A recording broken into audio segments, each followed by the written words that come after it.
Hello and welcome back to DMV Rivals number 3 Summer Edition. We are in the grand finals, exciting times, and we have the conclusion to the tournament. Today I'm joined by my two co-casters, Jason the Other and HopTech. Yo. Hello. Hey yo. And so, yeah, we got exciting match ahead of us. We've got Animal Planet versus T1. So T1 is the one that made it through the winners bracket, and then from there they just swept through all the competition. So they've been undefeated so far, at least in their series score. Animal Planet, on the other hand, has actually lost against Pubi in the winners bracket, but then in the losers bracket, something just clicked, and they have been undefeated as well. So yeah.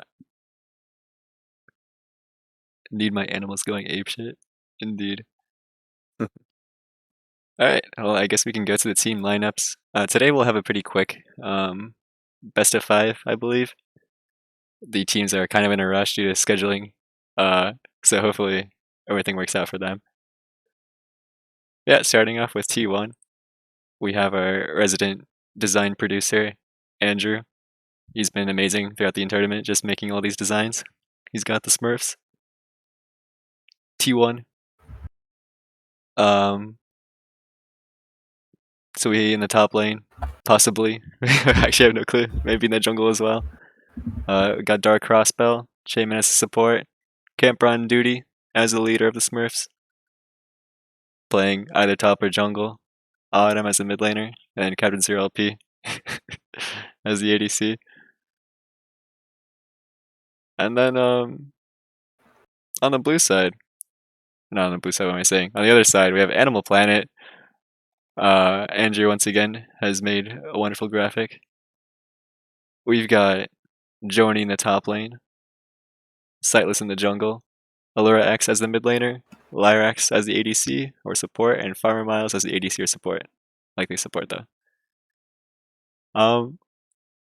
Dom, who's already won 2 tournaments in the past, looking to get a third one.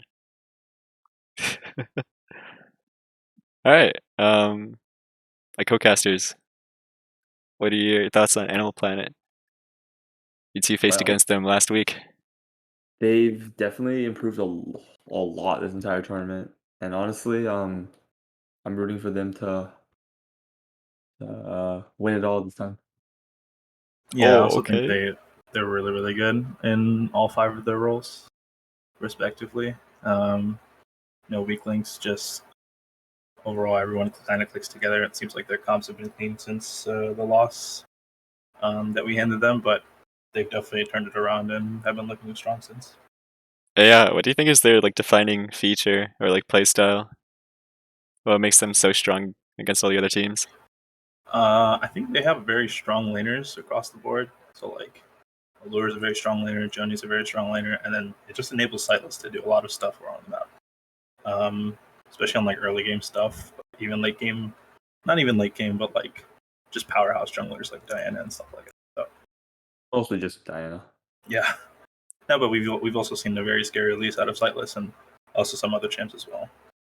Yeah, I believe that was permabanned in multiple series.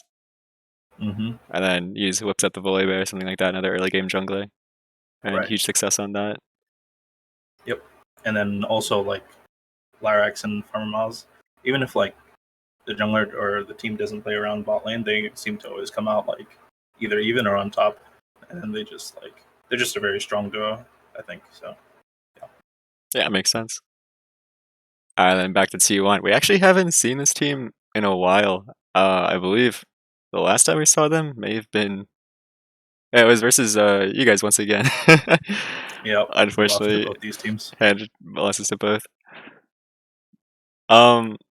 That one was definitely a close match though. So I'm curious how T1 has adapted from then. But yeah, if I were to say the identity of this team, it seems as though they all kind of play to scale in a way. Dark Crossbow trying to go for some creative pathing or just efficiency inside the jungle. Sometimes taking the 1-for-1 in the top lane if he wants to ego check.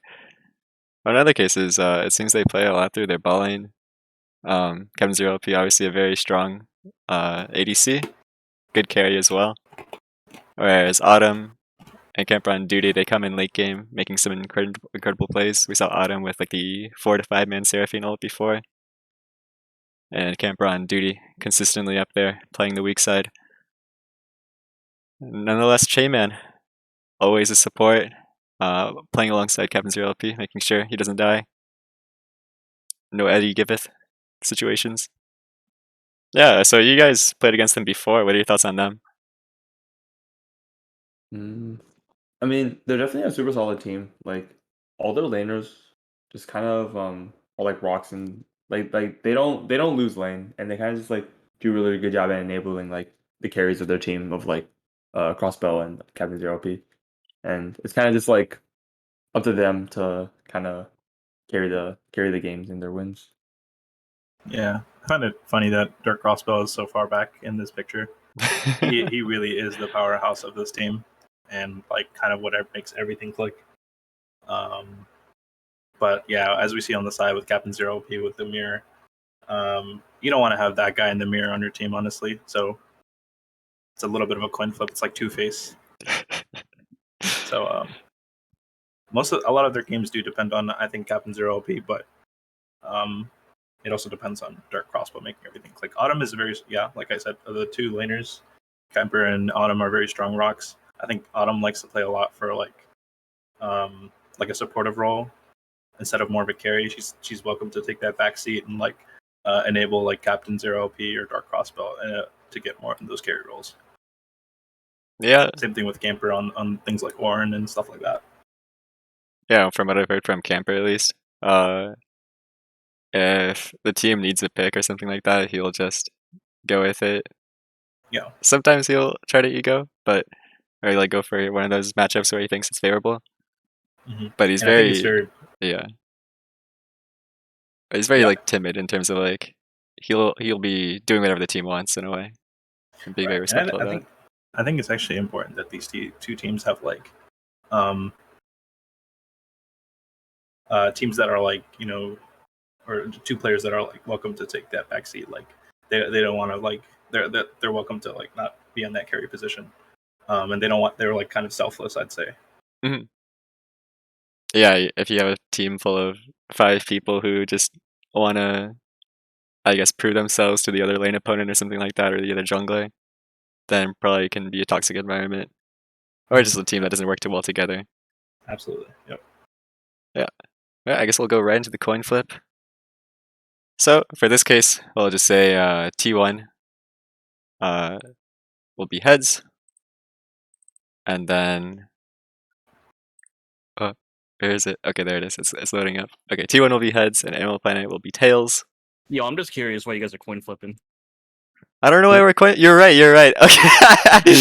Okay. So. What? So, I'm dumb myself. Okay, so for finals, the side selection rules are slightly different since there's a winners finals. Basically, the team that has won the winners finals will have side selection for game 1. For each subsequent game, the loser will end up having side selection. So in this case, since T1 won the winners bracket, they'll just have side selection for game 1. Curious, have they chosen something yet? If so, let me know. And then in the lobby? Yeah. I don't know if it just popped in here and told us what side they select. Yeah, like maybe they're considering until the last minute.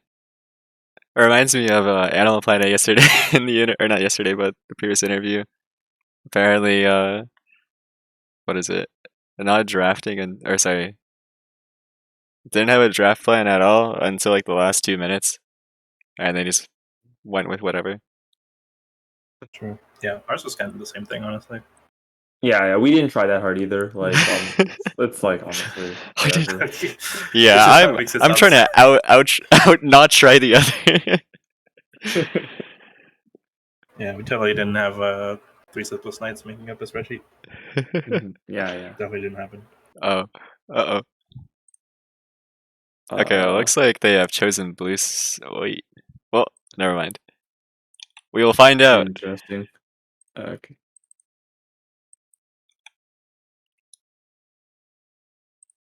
Okay. It looks like they have indeed chosen blue side. Interesting. I wonder what they are trying to prioritize in their first pick, because like there's a lot of pretty strong picks this patch, like Belveth and Senna. Yeah, I know you've been playing it a while. Do you mind talking about it a bit?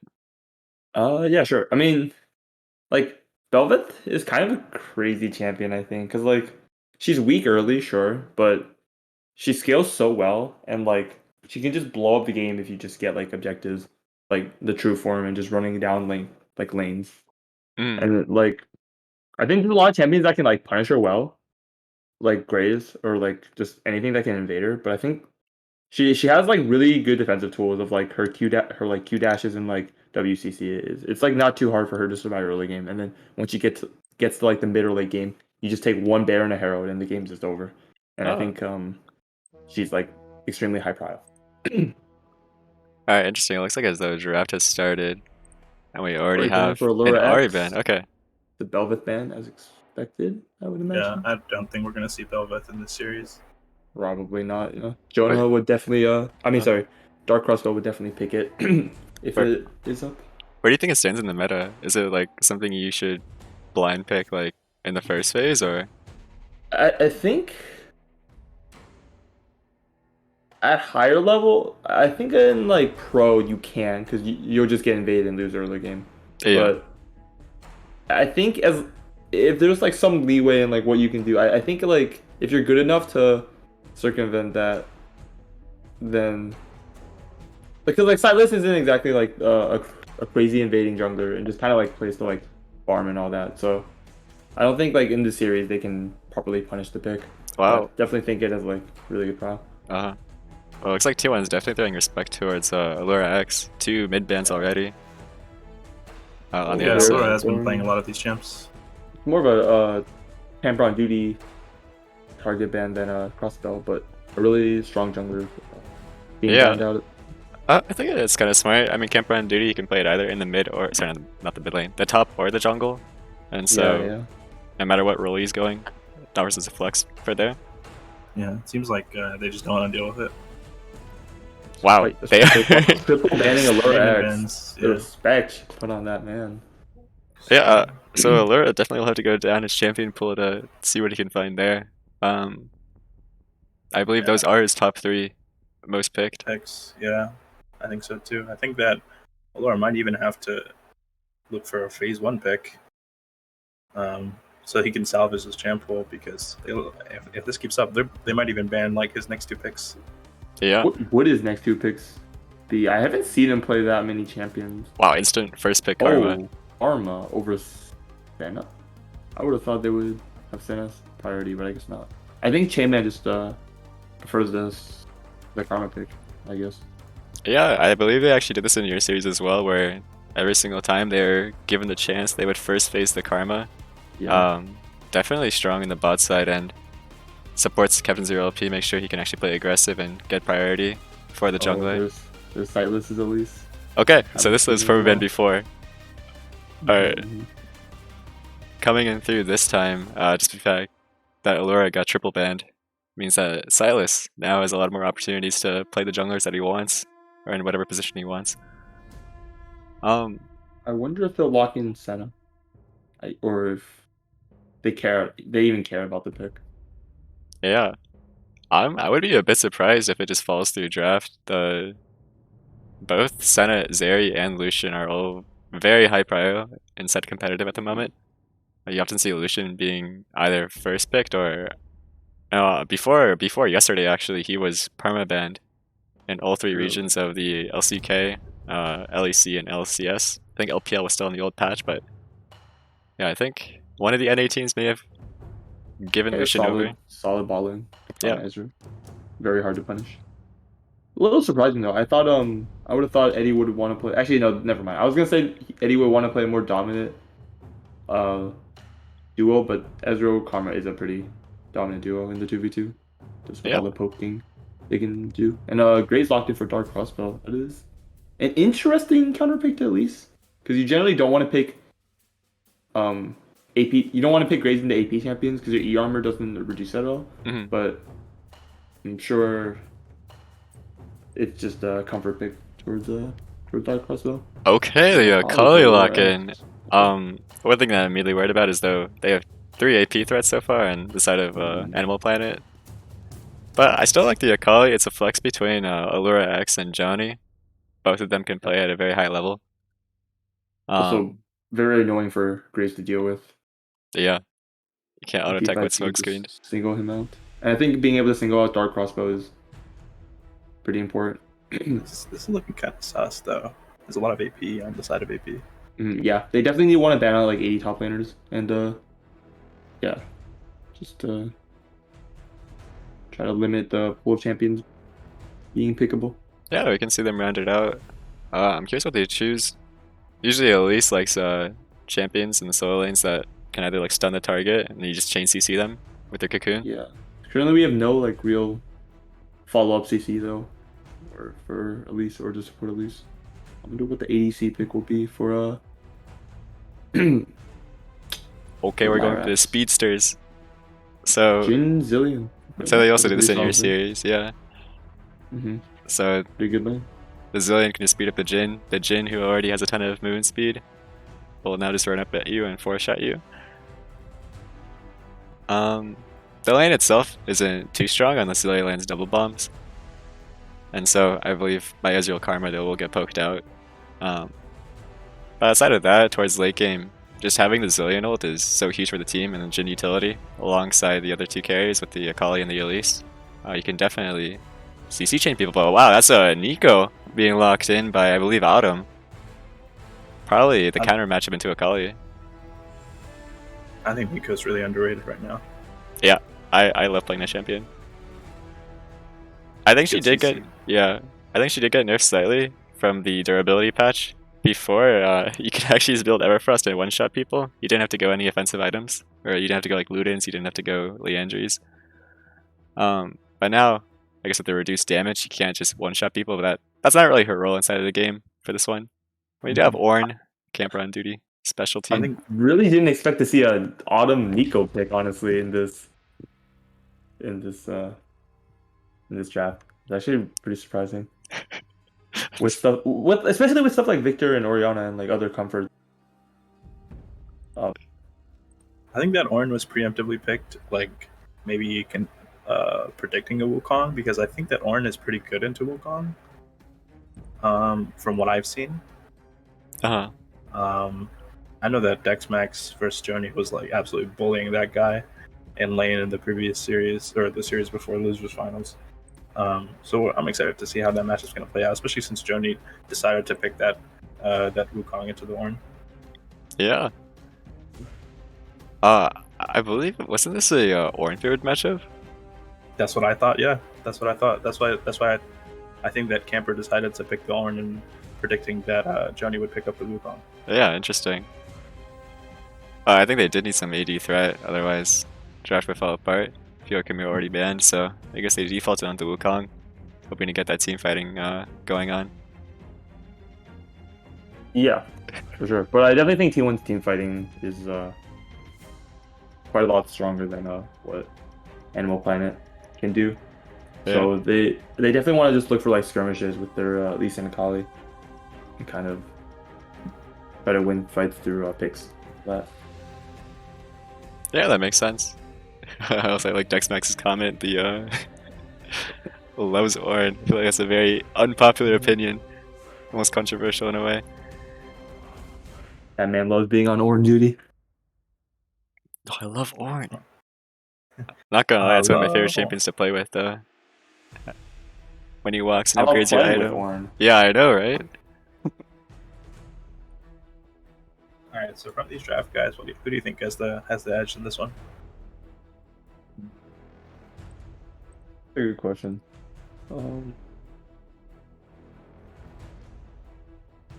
I would give T1 a slight edge because, like I said, I think their team fighting is better, and they have like a lot of tools to deal with the dive from Akali and Wukong with like Nico ulti, Karma movement speed, Ezreal E, Ornn frontline. and like all their like disengaged tools. So I think as long as they don't get like blown out early game by the least pick, they definitely have the edge in this matchup. Yeah. No, I do also like Animal Planet's comp though. I think that it's a little harder to pull off than T1's is maybe. But if they can pull it off, it can be really scary, especially with that Elise early game.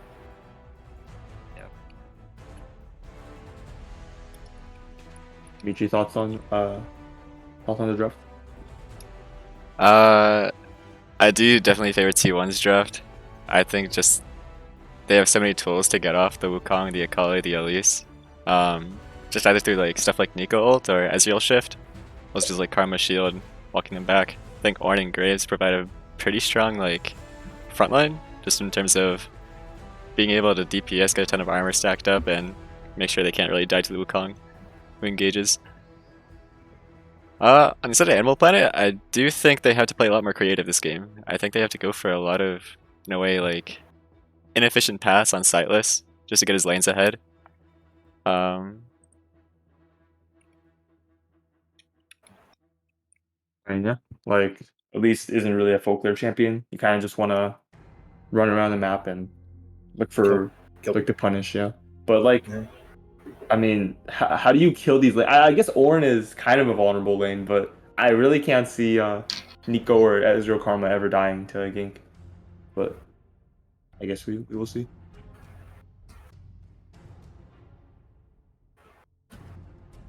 Any thoughts on the Nico pick though? I did not see this coming at all.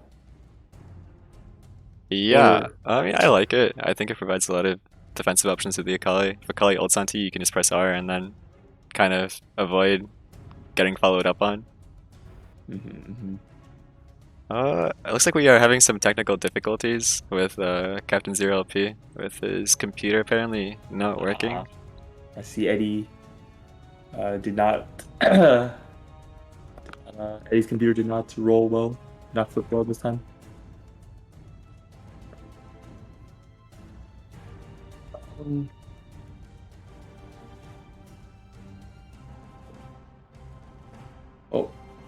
Actually, a matchup I really wanna see in this series is the Max versus the Lyrax versus Captain Zero OP matchup, because I don't think I haven't seen Lyrax on ADC in a while, and I've heard from him that he's pretty excited to finally be able to play against Captain Zero OP in the ball lane. I just really want to see how that 2v2 shakes down. Those two have history. Yeah. There's a lot of ego on the line, I feel like, in this matchup. I really want to see how it plays out. Yeah, gonna be interesting.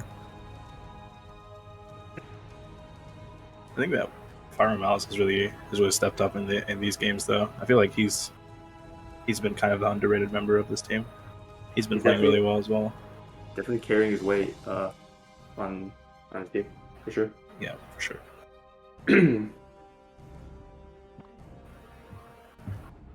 Actually, almost every player here is like on their kind of comfort pick in a way, so it should be a pretty exciting matchup. Yeah, I think so too. Maybe like Autumn, not so much the Nika. I think she likes. But I mean, I think it definitely fits her playstyle. It's a really, really hard to kill mid laner. You kind of just sit back, throw spells, but you do have to go in with the ult and kind of just look for stuff like that. So it is slightly different than what she is used to. Yeah, but she does like to play those champs with like good utility, decent laning. Yeah, for sure. Alright, sorry about that. Looks like as though everything's been sorted out and they are getting into game. We still will have the spectator delay. Oh, yeah, fortunately Eddie did not get Pat Wang number 2. Speaking of Pat Wang, do you think does he have a vendetta against anyone? Will he just pull the plug on them on a Riot server? Probably just Eddie. Just Eddie. He's in the shadows. He's already got him once. I see. Yeah, that was a pretty impressive solo kill, I will say. So okay. Yeah, when he what is it? just pulled the plug on Eddie Oh, and then killed him. Solo kill IRL. Yeah, it was a very impressive solo kill. I've never seen that type of with strategy before. Yeah. Must have came prepared. Alright, well, in any case, let's talk about some of these one-on-one matchups. So top lane, got Joni versus Camper. What are your thoughts on that? I mean, definitely not an explosive matchup because Ornn is in it. But I mean, I think there is like some solo kill potential early on because both champs well, I mean, Wukong definitely wants to fight, and Ornn has like ways tools of fighting back. So I think we can expect to see some action like early game in the matchup. But then once Ornn gets tank items, I don't think anything will really happen, just because it's Ornn. Yeah, I think if you get the...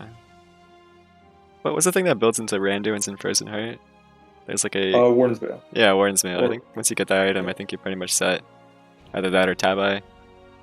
That plus Mhm. that means Wukong will just never do damage to you with the auto attacks. Wukong still can build Sunder, but I think Sunder Yeah. has been really undervalued, or not undervalued, underplayed nowadays. I think most champions are just converting over to Trinity. yeah, that makes sense. Alright, well, we'll see what Joni can do. I think Camper is definitely very in line with what his team wants to play.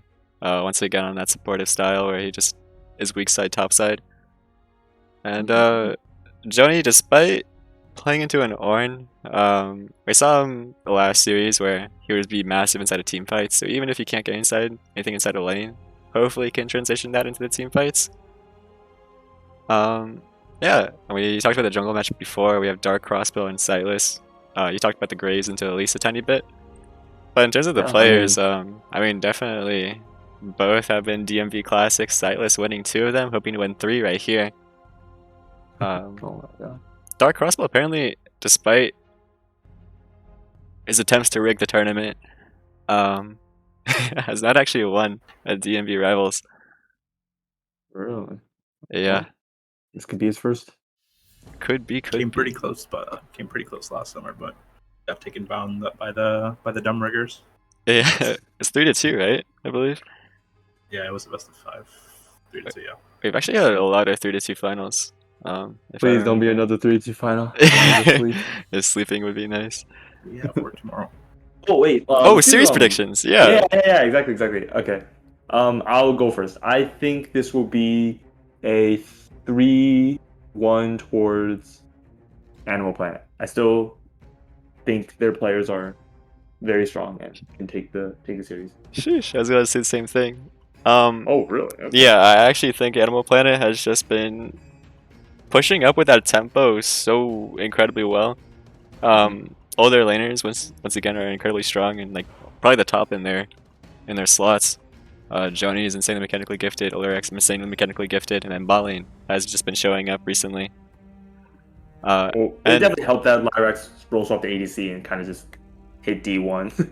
Yeah, I think it's also just a stylistic thing too. Animal Planet, they play very strongly towards early game. You see Dom or Sightless picking these champions like Elise and Volibear.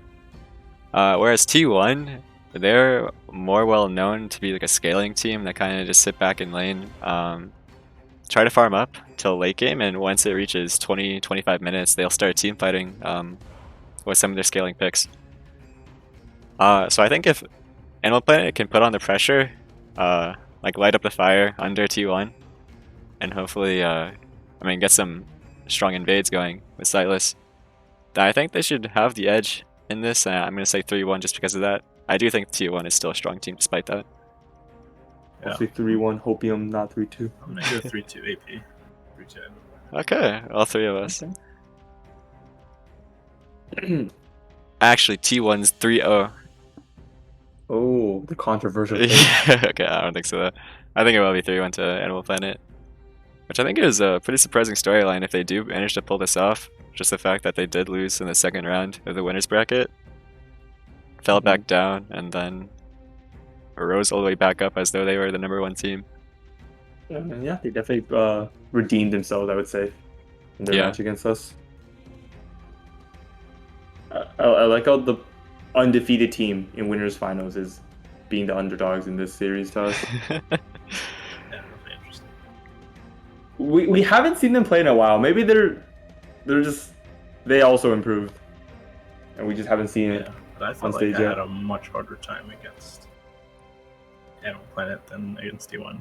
Yeah, that's for sure. Well, they I think do have the benefit of the doubt, at least, in terms of they've had all this time just to practice new picks and all that, and in like normal games, flex games, or scrims. And then they also got to look at all the other teams play, so they probably have a good sense as to what Animal Planet wants to do, considering they probably played 4 games in a row in the losers bracket. So yeah. Jonah's definitely been studying the VODs.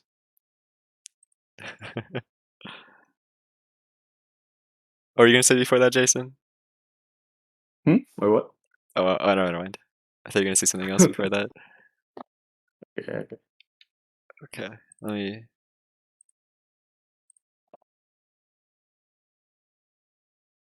How's everyone in chat doing?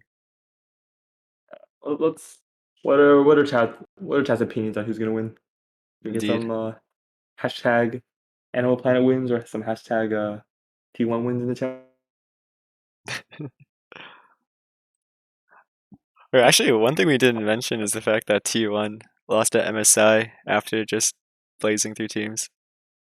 Yeah, I mean it's kind of the same storyline here. Undefeated team coming into the finals. Well, not really undefeated, regionally undefeated, coming into finals. Just get knocked out by the aggressive. Who did they lose to? Some RNG. Chinese So team? that is actually pretty accurate. Yeah, the aggressive Chinese team. That's actually, with strong laners. Yeah. TP Flash from Macaulay. TP Flash. That sounds pretty not normal. terrible. Yeah. There's the other option you can go TP Ignite. That one's a bit more aggressive, but you're a lot more prone to ganks, especially in mid lane. I think top lane you have a bit more safety. Mm-hmm. I don't think there's very much solo kill potential. So not taking Ignite against the Nico, so not taking Ignite seems correct. Yeah, I think it's a lot of. I think this game is going to be heavily dependent on these two junglers. Yeah, without a doubt. I think I'm Yeah, mostly for looking towards Sightless though, just because of the nature of the champion. That champ or Elise is kind of one of those champions where if you don't get a lead early on, then you are pretty useless late game. You're basically just a cocoon bot. Yeah, for sure. I'm just really worried because none of these lanes, like I said, look very gankable, but dives are possible. So Yeah. I guess we'll see. At least is the queen of tower diving. I think mid lane's pretty gankable. Just on Akali. If she doesn't have Shroud. That's one of the things you want to communicate with your jungler, like Akali doesn't have Shroud, it's like a 20-second cooldown. Alternatively, I think maybe bot lane too. They can definitely go for the Karma on Shaman. He doesn't have the shift available as Captain Zero LP does. Yeah. Oh wait, actually, I want to point out, Captain Zero LP has TP on Ezreal. No combat summoner for That's very ego.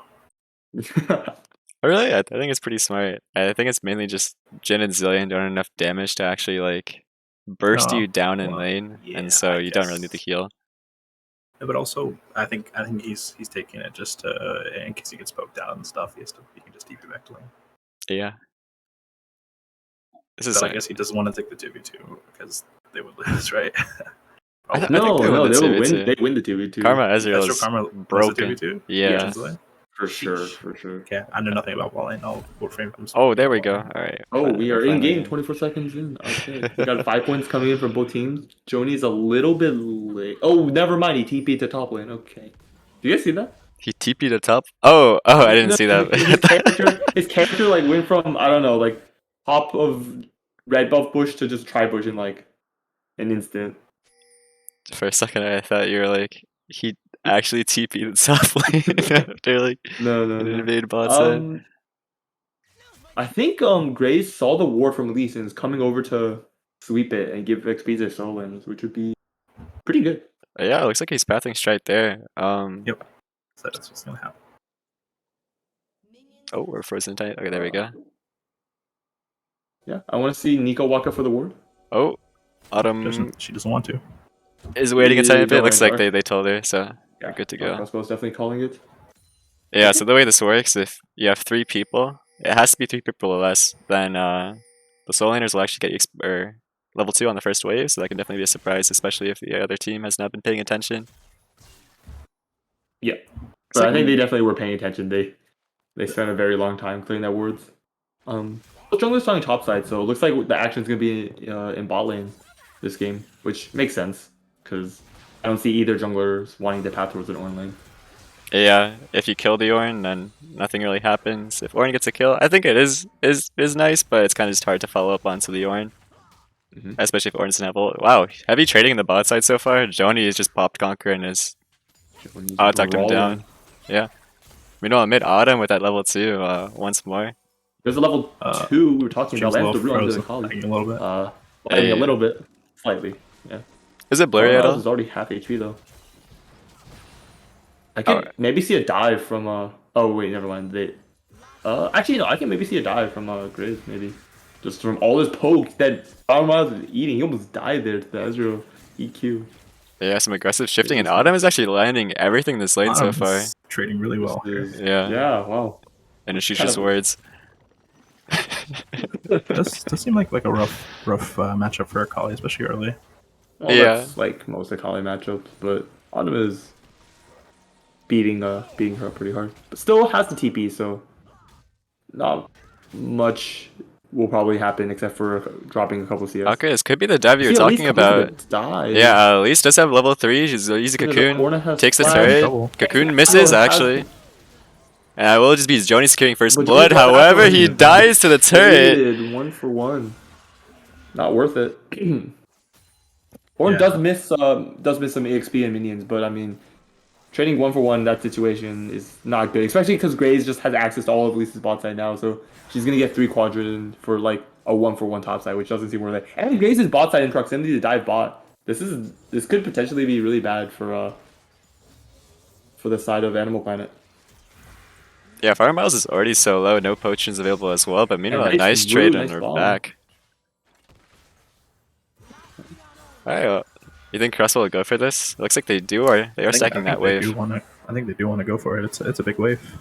Yeah, look at Silas in the meanwhile. He's pathing down over as well. Looking to cover, but I guess Crossbow, he will just be going for the safer option in the crab. Yeah, that's surprise. Actually, I guess it's not too surprising. Okay, he's fighting. He's going on to Sightless. Dark Crossbow, however, with the Cocoon landing onto him, can't go further. Crossbow at this point is up a lot of CS. So he's going to pick up this wolf camp, but like he's going to be up at least like what, 12 CS, I think. Once he takes that wolf camp. Yeah, 16 CS because they're trading. Because he's taking he's going to be taking his cards at the same time. Oh, okay, yeah, right. Yeah, big lead for Grizz. Yeah, and smart play by him to not go for that dive. Noticing that Sightless was coming back. I like the yep, just overall good plays from Crossbow punching the dive. This could actually be an all-in right here. The tether lands and Lags is forced to flash. Yeah, if he gets tethered there and stays inside of it, Kevin Zero will peek and just full combo him with the shift. Yeah, but they're both so low. Crossbow's actually sticking around and maybe looking to dive. Their wave's not too large right now, so they have to make it quick. It looks like they will just take the ward and will just zone off the enemy bot lane. Yeah. This is about what we expected from this from the common Ezreal though, just beating up Jhin. Oh, they're actually sticking around. Dark Crossbow's looking for more. Splashing on Farmer Miles. Farmer Miles barely survives with the heal from Lyrax. And once again, they're just getting zoned off the turret. Look at this. Another wave is going down the drain. Means they will get the EXP. Looks like he will actually having the CS as well, but well played from the side of T1. Yeah, Dark Crossbow is not letting this bot lane breathe right now. Captain Zero OP is getting a pretty sizable lead. Just from having Lyrax missing a lot of XP from those minions getting zoned off. Could we highlight the gold? Yeah. Because there is a massive lead right now for the team, but yeah, 500. Oh wait, Elise is actually up in gold. Wait, what? She does have an assist. That's crazy to me. Yeah, that's insane. Oh wait, she took all of she took all of Graves' top side with that play. So they're actually almost equalized. Graves is slightly ahead, but not by much. And Elise has more camps up.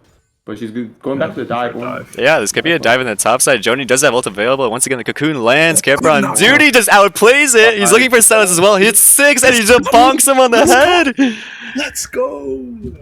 And that's just a double kill going to Camper on duty. The true Ornblader. No flash on Graves. No double bomb though, surprisingly. Alright, well, what went wrong in that dive right there? Obviously, something I did. don't know. I think Sightless was not tanking to start off the fight, so No, she they- can reset. And They Joni just just lacked went the in. damage. Yeah, they also lacked the damage. Orn had I don't know what items that Orn had at that point, but they were just not doing enough damage, and Sightless wasn't tanking first as well, so she didn't reset the turret aggro. Yeah, and like with that failed dive, Graves can just help hold the freeze bot side for their bot lane. But Yeah. he's coming over to try and break it as well. Camper on duty also critically hitting 6 right there during the dive. Yeah. Means he gets a flat bonus HP boost, and also you saw him with the ult, just ult onto Silas and bonk him on the head with the brittle proc. Huge play from T1 there. Yeah. Kind of really bad. These Elise plays aren't working out. Yeah, this is Yeah. actually pretty detrimental to the comp too. We mentioned at Animal Planet they have to be aggressive early on just to make sure they can keep in line with these scalers on the enemy team. Yeah, for sure. Yeah, so Yeah. far, not looking too great. Also the fact He's that getting pinged, it looks like. Yeah, I think Joni's just about to get bullied right now. Orn has a freaking Bramble and a Sunfire. It's not looking fun. yeah, who's actually gonna do damage to this guy late game, by the way. Yeah, know. like a Jin. Not a Kali, not a Lise, There's no not one to kill him. Wukong. It's actually fairly concerning. Yeah, I think Jin's one of those ADCs that doesn't do damage to tanks. Definitely struggles sure. against tanks. Yeah, It's good at a lot of things, but can't really kill the front line. Yeah, Joni's just. Well, if it isn't the consequences of Joni's actions, calls for the dive, doesn't work out, and he's just getting bullied right now. yeah. Meanwhile, Crossbow taking the Herald is now just getting objectives on one side of the map. We'll see maybe if Animal Planet responds with the dragon, but with both Shaman and Captain Zero P posturing around it, looks as though they can't really do much. Yeah, I think across all dimensions of this game, it's just not looking good for Animal Planet. They're losing every lane. It looks like Yeah, Captain Zero P is up CS. I think Crossbell's up gold, and Camper on Duty is definitely up gold in this lane. Audible almost got a 20 CS lead. Just okay, wait, we have a fight on the top side. Silas is actually getting a pick onto Dark Crossbow. Dark Crossbow getting kind of low, but he has to flash away from the Ornult. Camper on duty. This Menace is looking for more. He's actually just chonking down Silas. Half HP him, and Joni is looking for more flashes onto Dark Crossbow. The flash as well. And actually ends up getting the pick, but Camper on duty is still around here. He's got the W, flashes forward. Lurex looking maybe to get a pick onto Camper on duty. Misses the first part of the ult, however, has the second part. Doesn't do enough damage. And Lurex flashes forward to secure the kill. Autumn, however, is now chasing back for Retribution, but yeah, can't go forward. Interesting find in the top lane. Camper on duty, now 5 and 2. That's kind of scary.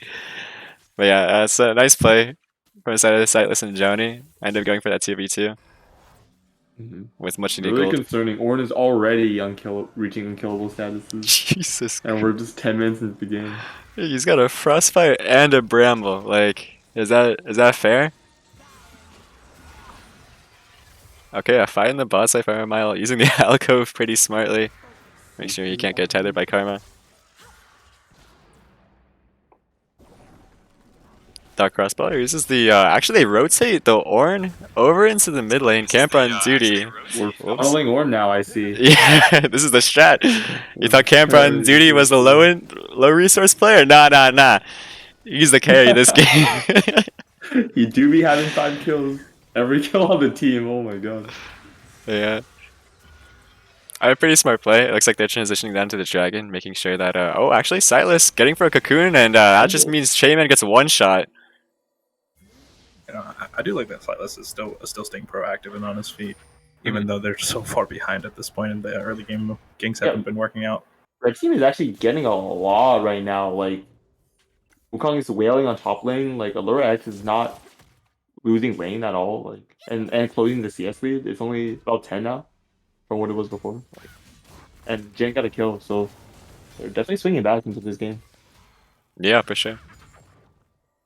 They have to keep with the pressure though. Once again, hopefully they can get more picks like this. Silas nearly completing. Actually, we have a curtain call going on here. Captain Zero LP looking to dodge everything. Does get hit by the third one, and the Zillion Bomb does land, but that will be it. I'm curious if they know that Silas is here or not. Why? Captain Zero LP actually opts for this Essence Reaver. Is that normal? Yeah, that's a build option. You can go Essence Reaver and just kind of ignore your Mythic to like 4th item. And you can go like something like Prowler's Claw or Dustblade. Gotcha. Or even Eclipse. Not I've sure if seen they a lot were of in Trinity the play. Force recently, so That is the popular build. This is... I don't know the differences between when you would take one or the other. But this is definitely a viable build at Ezreal's Go. Yeah, both seem pretty good into squishy, so I'm not quite sure. Yeah. I mean, this build lets you go Crown. Which is maybe what he's opting into? Into like all this dive from Animal Planet? Yeah, that could make sense.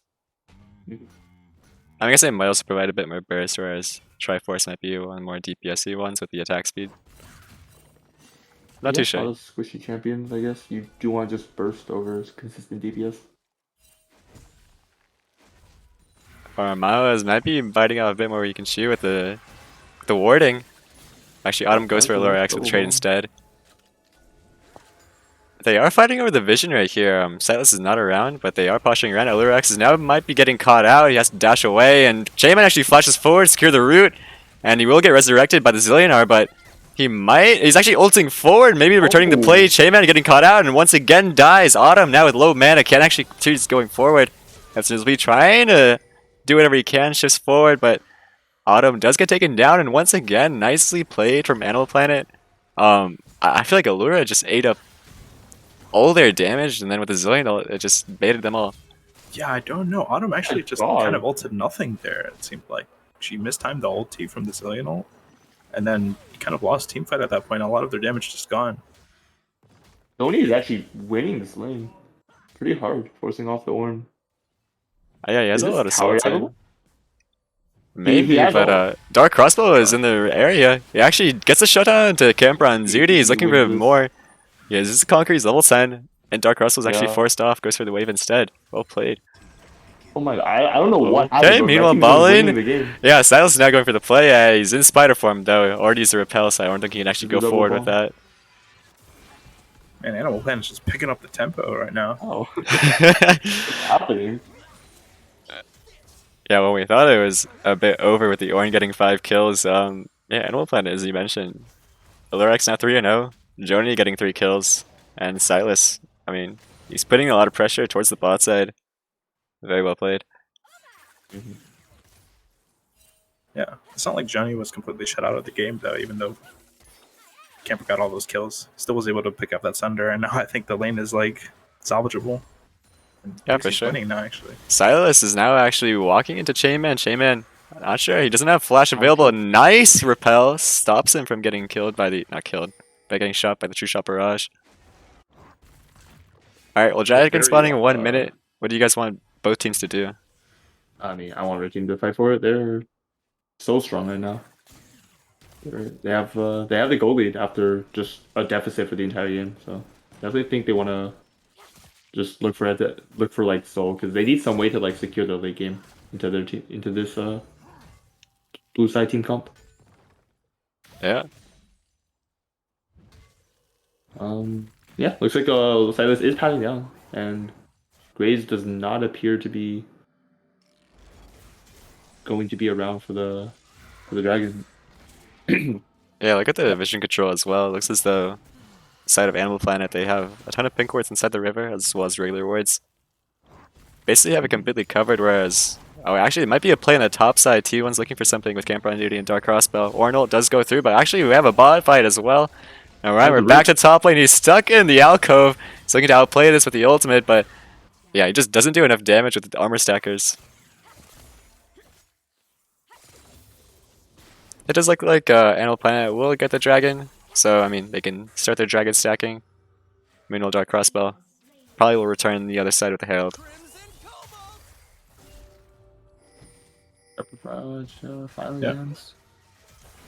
Good play Okay. there for Dark Crossbow to go. Oh, Yeah, we got something going down here. Captain Zero P is actually taking 2 shots, and actually Allura X with the ult and the Q actually nice. secures the kill. Shayman now getting That's locked lit. down by the Jin root. Lyrex flashing forward, getting the kill. Silas might be looking to die, but Camper on duty. He's got 2k HP already. He's actually looking for blood. He wants Silas. Yeah, they do have this lane ult though. Oh my god, Max is smurfing. 2-0-2 on the pick. Kinda winning. Not exactly winning balling by himself, but definitely performing. Yeah, meanwhile, Olin in the mid. Autumn not actually getting the ult off. We have a Oh TP coming my through God. as well from Camper on duty, I believe. Autumn flashing forward, lands the root. And now, actually, that was Captain Zero LP that TP's over. And they might be looking for more Silas. Possibly the target. But looks like that will be it. We got some non-stop fighting. good shutdown, picking up from the Ezreal as well. So that's definitely the person you want to get the kills on right now. Yeah, I guess it's the Oh. benefit of having the TP on Ezreal. It's weird. Eddie isn't really playing his give it take his playstyle. He's kind of just vibing right now. He's not like hard popping off, but he's also not really losing too much. Yeah, do you think it's just because of the scaling comp, or do you think he's actually just changed his playstyle like 180? I think Max is just like good at neutralizing lane, and it's like he was definitely getting advantages, but he just couldn't seem to capitalize much on it. Yeah, understandable. I liked as though they did get a lot of prior early game. Dark Crossbow went for those dives, but yeah, you mentioned Lyrex and Farmer Miles. Looks like they didn't actually get punished. Meanwhile, top lane, Joni's looking for a solo kill onto Autumn. Autumn pops the ult as well. Trying to run away from this, but Joni Dead. getting that solo kill. I feel like we've seen this before where both Joni and Silas are well known for sitting in those alcove bushes. Lying in wait, waiting for to surprise someone. Lyrex as well last series. I see you do it a lot, Durak. Yeah. Yeah, we learn from the best. You're definitely not with your last series. Okay. What about your last series? What about your last Oh series? yeah. Oh, we don't talk about that. Yeah. Dark Crossbow going on Joni here. He has the smites. He actually sees where the Joni's going, and once again, Farmer Miles is right there with the Zillion stopping the play from happening. But huge true shot barrage lands on to 3. Captain Zero LP might look for more. Can has the shift. I think they should look.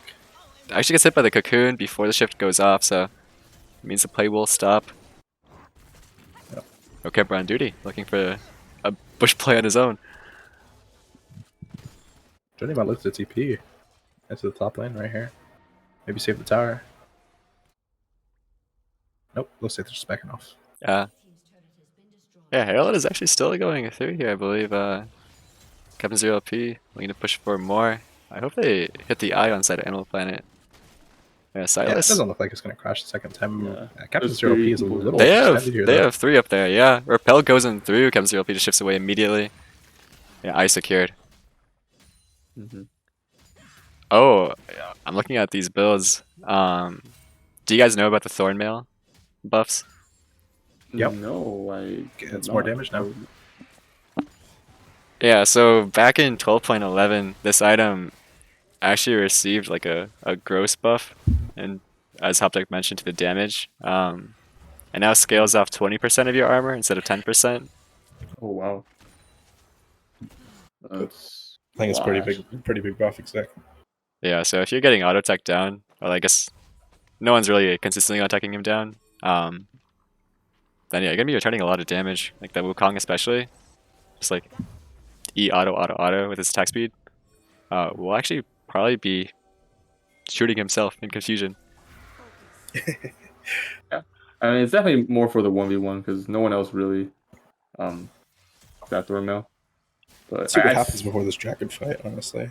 I Yeah, always take want to see 2 seconds. Silas look for a pick, but I don't know how they're going to be able to do it. Yeah, no, it looks like we're just gonna Orin is walking down. We're probably just gonna get a pretty standard team fight from the looks of things. Okay, they might as well down to Lyrax here. It looks like they will be doing that. Gale Force already popped before the ult goes off. He uses the heal instead to run away. That's pretty critical. Meanwhile, Lyrax is going for a play onto Captain Zero LP. Has the R2 available. Goes for it. E2 also lands. He's not actually going forward anymore. Joni now getting caught out. The Zillion does pop. That will be probably him running away, double bomb landing onto camper on duty, but somehow Captain Zero LP survives despite getting hit by Alurex's E. Oh, that's a cocoon onto that, and X just one-shots Dark Crossbow, huge on him. Yeah. Fight continuing on. We have both teams posturing around this choke right here, and Joni actually goes over the wall. He could be looking for more. Autumn now forces Zonia's.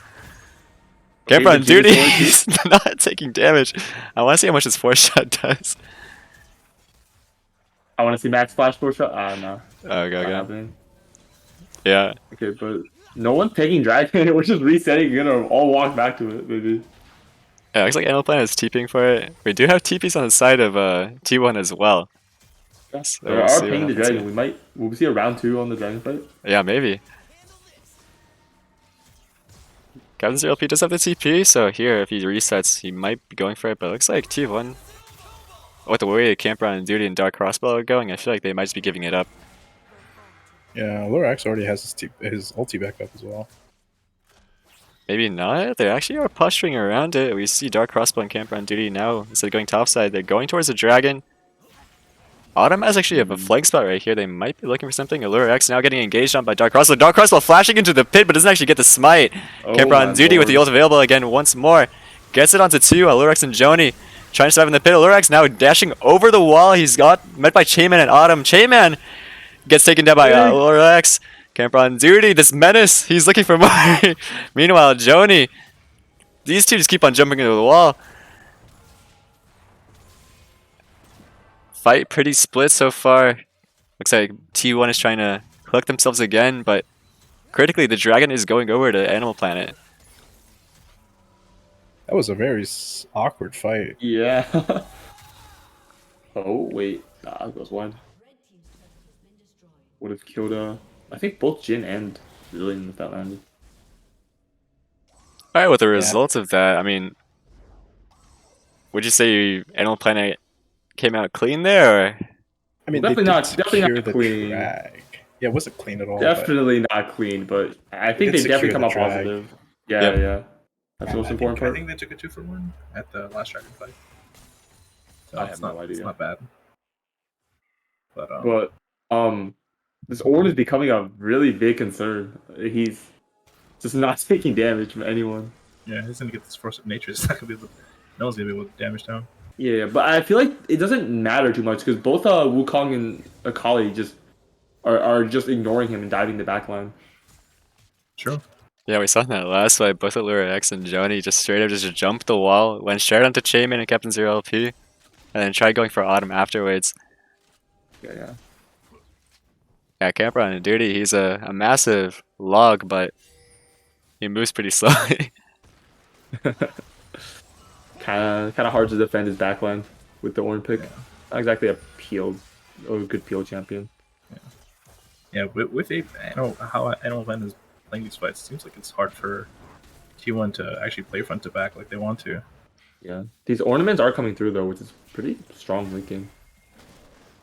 Yeah, Silas looked like he wanted to go for that buff. We actually saw in the previous series versus you guys. I saw the buffs and scuttles were quite the baits. He went for like every one of my buffs, I swear. Yeah, this time it looks like he's being a bit more respectful. He's not actually falling for that trick. Wow, that's a lot of damage going into Lyrax. Meanwhile, top lane, Lyrax barely hitting Camper on duty for anything. Damn, he's going on top lane. Look at those traps, by the way. You see that? There's 4 in one spot. And it looks as though maybe he was trying to set up for the wave, but Captain Zero LP will just dash through all of them. Yeah. Lyrax activated his trap card, but Captain Zero LP just noped out of there. Yeah, for sure. Could be looking for something mid here. Animal Planet does have Silas in the bush right there. Maybe waiting for someone to cocoon. Yeah, we actually do have a fight coming in the bot side. Silas going into Captain Zero LP doesn't actually have enough damage. Curtain Call being blocked by Dark Crossbow. He's just taking all the shots. Strange TP. I don't like that Ornn TP, yeah. Yeah. Very strange, but they might look to start up this Baron, actually. Actually, it's chunked, yeah. Yeah, Fire Miles does have the ult available, and actually it will just get taken down before he can even try it. And that will mean the Baron gets started. Joni does have the TP. Let's see if they maybe go for this onside Animal Planet. That fast, but Yeah, they don't have any vision on there. this. no one is responding. No from the blue side of trinkets Animal either. Planet.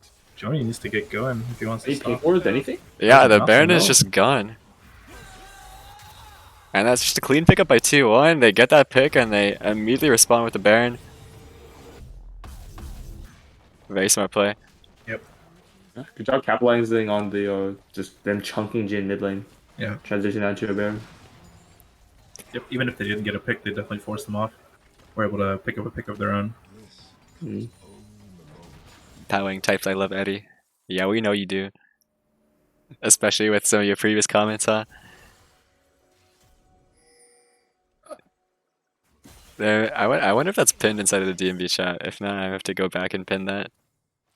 Oh yeah, it's pinned. It I is know what you're pinned. talking about.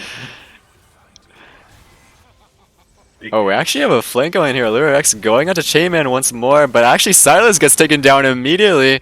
Allure X with the R2 goes for Chainman once more, but he might have bitten up a bit more than he can chew. Joni now going in. Going actually onto Dark Crossbow is getting really low. Allure X and Joni are just the duo that are taking everyone down. Camper on duty, trying to make sure his team survives, but How are they gonna kill him? yeah. Do no damage. Do no Current damage. call now coming in through. Lax is looking for Autumn. Big CC. Kevin 0P almost diving in front of Camper on duty for the 4th shot. Oh, actually, he flashes forward. He's looking for a pick onto Lyrax, but Lyrax still has the flash available. Oh no. Oh, Lyrax barely getting that Oh my CP. goodness. Or the reset. Oh, that was really weird. Is now TPing in, but they might re-engage onto this. Joni barely surviving against the Nico E. The Dragon spawned, and both teams, I imagine, are looking for this, but Dark Crossbow, 4 seconds on his death timer. Probably won't actually be able to get here in time. This will be a 4v5. I'm guessing they're trying to stall, trying to wait for Dark Crossbow to come into here. But yeah, we see Allure X is being aggressive. He's going to Chainman once more. Chainman, the poor guy, can't get enough. And that's going to mean he goes down to Allure X, but Camper on duty, trying to go for the fight. Almost actually kills Farmer Miles. Kevin 0P, his eyes on you, whether you can survive this. Joni going for Camper on duty. Camper on duty says he doesn't care, but Allure X is now flying across the map once more with the lockdown from Autumn. Means he just dies. CC's too much. Joni uses the first ult, using the second ult, goes on to the clone, however. Camper on duty, now he with the ult, trying to get a pick onto Joni. But without the range from Dark Crossbow, he'd actually continue. But this actually will mean the Dragon now going over to the side of T1, evening it up 2-2. These fights are just absolutely so They're weird. really hard to keep track of. Everything's just happening at once. Yeah, I just see Allure just flying across like 3 screens, like Joni jumping forward, ulting the backline, Sightless just dying instantly. And getting Ornn ulted, having to run away. Yeah, just That's really so many just- things going on at once. Yeah. I mean, would you say this is how they want to play, though? So obviously, TO1's like a front to back Oh one. yeah, absolutely. That's exactly how I know what wants to play. So chaotic is good. Yeah, Yes. chaotic is good for them. Yeah, Their team But, is quite chaotic, but it's definitely helping them out because yeah. they blue team definitely wants a structured team fight with their champions, and red team is just not letting that happen with all the everything going on. And it seems like Chainman just can't get a break. He's just getting focused on every Yeah, fight, just getting poor Kali guy. left and right. Yeah. Poor guy, 7 deaths at this point, but good job on Captain 0P for keeping some composure while his support's just dying in front of him. Yeah, it looks as though no one really wants to follow up onto Lyrax either. It's like, J-Man, you're off on your own. I mean, better him than a carry. Yeah, exactly. Yeah, look at the items builds, though, onto Dark Crossbow and Captain 0LP. Yeah. Let's see if Shaman's going to be able to even use that McHale's on his carries. Yeah. That's a Serpent's Fang on Wukong. Really interesting. I mean, it's for karma, but Just Karma, yeah. yeah, I guess. No other shields. I don't really like that item, honestly. Yeah, I would much rather see a Black Cleaver, especially with the Ornn just so tanky at this point, and getting that Frozen Heart soon. Yeah, exactly. Like, Jin has IE, no LDRs. Like, Yeah. there's just no one to kill the Ornn. Mm-hmm. They have no armor pen. Yeah. Well, there is Wukong Q reducing armor, but that's about it. That's about it, yeah. Yep. Yeah, at this point, I think they just kind of avoid camper on duty at all costs. I think no matter what you build at this point, you probably are not denting him at all. I think you're just looking to kill everyone else, basically. Yeah. Seems to be the game plan for the side of Animal Planet. Baron And spawning in a Thunder minute. Just wants to back off. Yeah. Alright, how do you think both teams are going to set up for this? Don't know. I think again T1 just wants to be formulaic, just front to back, have Captain Zero P free firing from the back. Like, Okay, it might be a God. pick on the Autonomous top is side. very careful. Autumn does have flash ability and the ult available as well, but she's holding on to that. And somehow, actually, Animal Planet doesn't go for the play. Farmer Miles now getting picked off, possibly. Does have the ult available. Nice, big runs away. damage. Autumn with the Merc treads. Looks like that's what's saving her. Honestly, I was shocked that Allura X didn't do enough damage to just pop her. Yeah.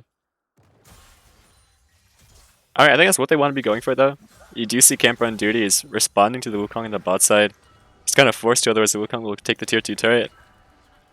But it also means that Animal Planet is giving more space, just all in. Without Camper on duty being there, it means that they have a bit more room to engage without getting bonked on the head. The TP advantage as well. Yeah.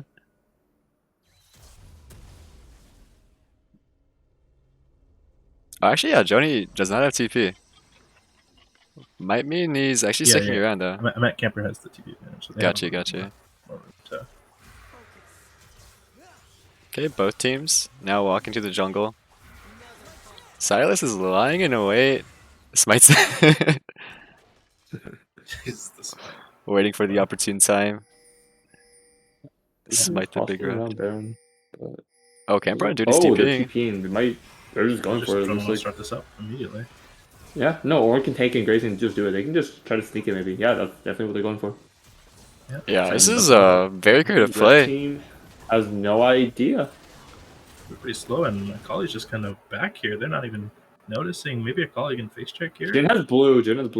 She's just going. They still have no clue what's going on, though. It's down to 5k HP almost. They might blue chink it now, but at this point it's too late. Silas is already bot side. He's looking to take the Gromp. Yeah, good play. Oh my god, they just snuck the Baron. No way they didn't think that was possible, right? Like they were all missing. I mean, at they that just had point. no vision. I feel like they just couldn't have known. I don't think they knew Camper on duty TP'd either. They probably assumed he's going back balling off of a reset. But it looks like Animal Planet is now posturing to play against the Dragon. They do have a flanking position here, but actually blue team decides just to reset. Their carries need to be very careful if Warren back's here. Interesting. Looks like they're looking to fight for this dragon. Okay, we got 4 people going on here. They're looking to engage onto Captain Zero LP. But Captain Zero LP now shifts and flashes away, stops the Wukong from engaging. Allura X possibly looking for more, has the R2 available. But Camper on duty wants the pressure on the fight. They don't have their ultimates available. And looks like that will probably just be it. Well, we're going back to a... Drake. They use so many cooldowns there. Yeah. Looks like red team is being corralled into this choke right here. I mean, if I were Camper on duty, I'm just going to be zoning them off right here. Yeah, exactly. That's what's happening. I don't think they can fight this. Yeah, they have no ultimates on the side of their team. Yeah, looks like they are going forward. Shayman pops the... Oh, shoot, That's a 121 crit on Orn. Yo, actually, you might be stepping a bit more. That's good. Okay. Yeah, he's fine. He's fine. Yeah. As the Seafoot, as Habibi would say, you can report him if he dies here. With everything up. Yeah, look at Allura X though. He does have the ultimate backup. Pretty short cooldown. Yeah, but he's spotted out.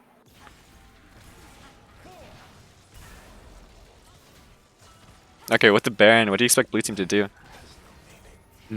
Just looks like they want to siege mid here. It was just ARAM mid, it looks like. Yeah. Are they going They as do have the Ezreal poke. This one is taking no damage. Honestly, the Orange could just start a fight right here if he wants to. With the next minion wave. Ult is back up. I swear the cooldowns on these ultimates are basically nothing this game. Yeah. Orn getting rooted. He's getting cocooned as well. He's getting so much putting him down. Oh my god. Yo, Orn needs to watch out, man. Yeah, wait, he almost took like a 1/10 of his health bar there. That was really bad. No, it wasn't even a 10th. That was partly a bar. I like how you compare that to Chayman. Meanwhile, like 2 very different situations going on. Looks like they just rotate top.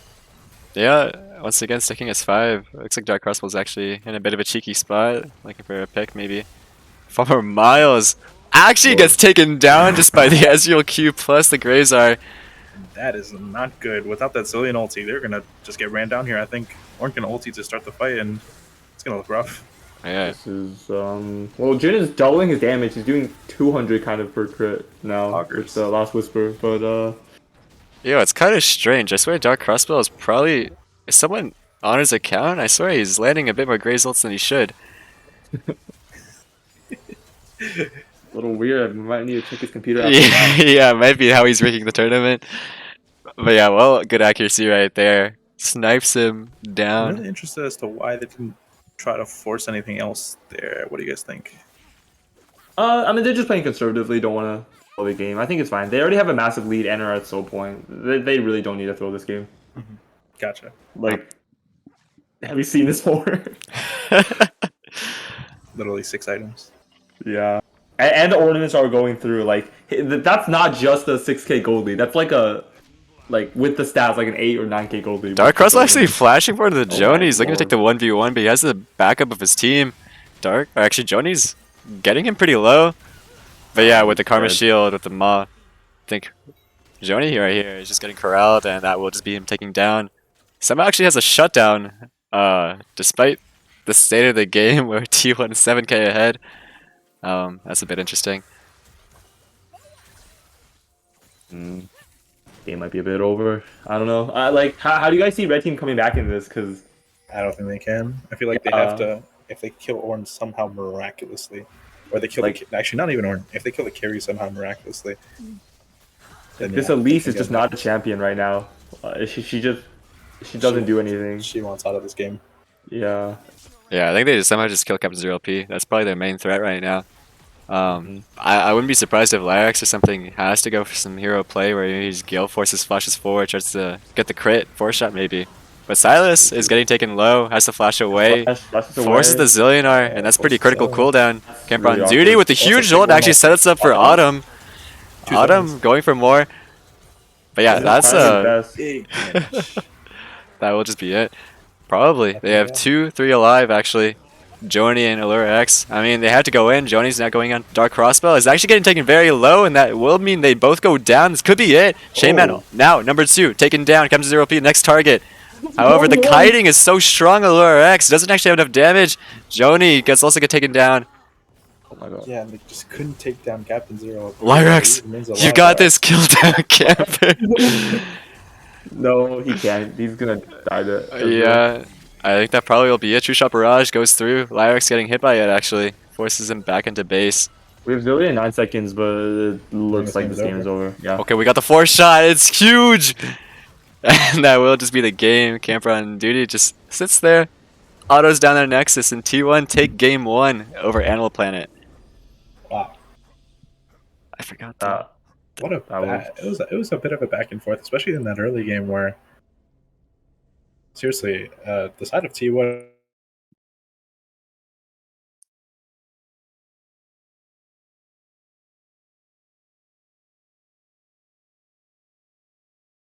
again. And it's Once like again, that could be fight. other team's Yeah. favor because they just scaled him. You may have to repeat that because the good old Oh, sorry. Yeah, I think like it was a bit of a back and forth, especially into the early and the mid game. Where early game, I think that Camper was got that double cut early, and it was just every lane was winning on the side of T1. But then like towards the mid game, I think that Animal Planet did a really good job into swinging back the game in their favor. But then just a series of fights, and then somehow T1 just gets on top and close out the game just like that with a series of fights. But I think that there was a lot of times where they tried to kill Captain Zero OP and they just couldn't, and I think that was really detrimental to them. Yeah. Once again, we're going for a pretty quick series, so both teams have to get it started basically immediately. Yeah. The draft, go. Seems like Animal Planet chooses red again. Or Yeah, makes sense. chooses No. red. Yeah, Animal Planet picks their side. Yeah, once again for side selection, whoever is the loser of the previous game will have side selection for the next game. So in this case, Animal Planet looks as though they did choose red side. So same as game 1, but if I were them, it does make sense. Just with the counter picks options for both the soul laners. That game, does any of your predictions change? I feel like there might have been a bit of a draft gap, not gonna lie. Yeah, definitely. I don't know. The team just couldn't lose late game. Yeah, Animal Planet, I think they had something going for them, at least in terms of style. They had at least the Akali hoping to make some early plays, but the thing is, you saw Autumn pick the Nico into the Akali, means that Akali can't get Prio, and then Animal Planet then self-counter picks the Wukong into the Ornn. So I think just with T1 already having the scaling comp, it makes it so hard for Animal Planet just to get into the game. So hopefully this time they take a bit more favorable matchup. And we did see them play well despite that. They were very strong towards the mid game. Got so many picks. Poor Che-Man. I feel so bad for him. Like identical bans are gonna come through. Or not identical. They banned the So Seraphine just- over the Volibear this time. I think Animal Planet is like considering maybe an Ord ban or something like that. The Graves ban actually is surprising. Yeah. Interesting. But I did like that T1 banned out those 3 mid champs and forced Alurax on something a little more predictable. What they like, I think that Akali, like once you ban these 3 mid champs, I think that Allura's champ pool becomes a little bit more like you can start to play around it because you know what kind of champs he's gonna pick.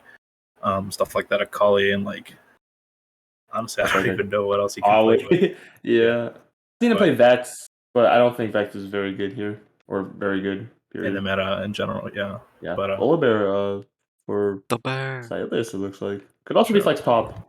Very strong laner. That Yeah. champ is just does not lose 1v1s, I swear. I wonder why Silas didn't opt to go for Diana. Seemed to have high praises for it in our series, but didn't seem to pick it up here. I think because both supports like playing Karma, so they need to prioritize taking it away. I see. And K-Man also really likes the pick. Yeah, interesting. They're now going over the Volibear Zillion. Looks like they're returning back to comfort in a way. They seem to just be opting for the Zillion in almost every single case. The Volibear enables maybe like camper on duty to play jungle and crossbow to go top lane. I think Allura's gonna pick mid on 3 again. Probably just another Akali pick, I'd imagine. Yeah, we're having almost an identical draft from T1 here. First pick the Karma, second phase pick the Ezreal to match with it. Yeah, but this And time of Volibear and oh wait, I just realized Animal Planet picked it, so it's not gonna be like a flex between. Seems like a if not broke, don't fix it. Ooh, the Wukong. yeah, that actually goes through draft. I believe that is just a pick that Dark Crossbow can play. However, there may be a chance that Camper on Duty has the ability to play it. I'm not too sure about that. But yeah, this guy, very talented the Wukong. He was actually a funny story. Every single time he watches a lot of the Wukongs in the tournament, he would be complaining, murmuring like, "Oh, he didn't get the combo correctly. He's not auto canceling or whatever." I will say that Ooh, combo the is Corki in quite the difficult to mid pull off. lane. It's That's spicy. yeah. I mean, it's not spicy normally, but the fact that Lurex is playing it, going off some of those like comfort Yeah. assassins mages, he's now paying Corki, which Yeah, is shout more. out to his boy Nightstone. Yeah. paying homage to that. All right. What are your thoughts on this pick? Hop Tech, because I know it's kind of returned back into the meta. Yeah, I think it's good. I think that if you can scale well, it seems like that's what they're gonna do this game instead of looking for that early stuff. I guess Volibear is more of a bit of an early game champ where it just stat checks people, but to have that agency with Corki in the back where he can just scale up and start doing massive amounts of damage in the late game, I think it's good. Yeah, Especially in for this sure. meta, which is like really heavily teamfight reliant. Audi is gonna pick Oriani here to kind of pick Corki. Seems like a pretty good matchup, and it is a huge comfort for her. Corki is here. Corki is here. Corki is here. I can't wait to watch Corki Azir. Does not appear to. Azir doesn't seem to be an auto champo though, unfortunately. Unfortunately, we will not see a Corki Azir game. Oh, that's such a shame. Oh no. Throw back to that meta. Yeah. I don't like this Draven pick here. I feel like it's kind of an ego pick. It doesn't. I don't think it performs very well into Zero Karma, but Oh, instantly locked in the Victor. Victor Sejuani, so they already had that prepped, it seems. Yeah, it's like the Sejuani top here. Blind. So, I know both top players, I believe, have been practicing this. I know, at least in another Discord call, crossbow is called Sejuani Blader. But it might actually be the camper on duty taking the pick and having assisting crossbow. Wukong has a ton of auto attack, so if you pass towards the top side, then it's just an easy lockdown with Sejuani E. Oh, we actually are seeing the Diana locked in my Animal Planet. What are your thoughts on this? Diana, so it's a Volibear top. Yeah. Kind of weird. I don't know. It doesn't like it's not very good into the T1's comp because like you're not gonna be able to pick Ezreal and like Wukong instead just box you out of team fights. But he is very well versed on the pick, so I could definitely see him popping off still. Yeah. Camper's a bit of a Dark Crossbow's protege, I'd say, right now. Yeah. Teaches him everything he has to know. What did he say? Move. Oh, my bad. I was in the lobby and I was instead of in the spectator slot, I was possibly in one of the player slots. Oopsies.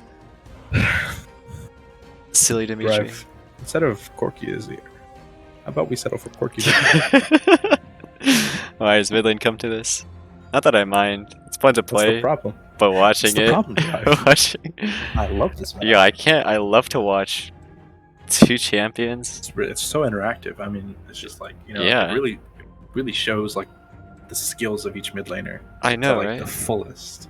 When I see Victor laser the wave, I mean, it's just It just shows, beautiful, like, isn't it? It Yeah. just shows like how big the game IQ of the mid laner is. You know what I mean? Yeah, like sometimes a bad Victor can't hit all 6 minions.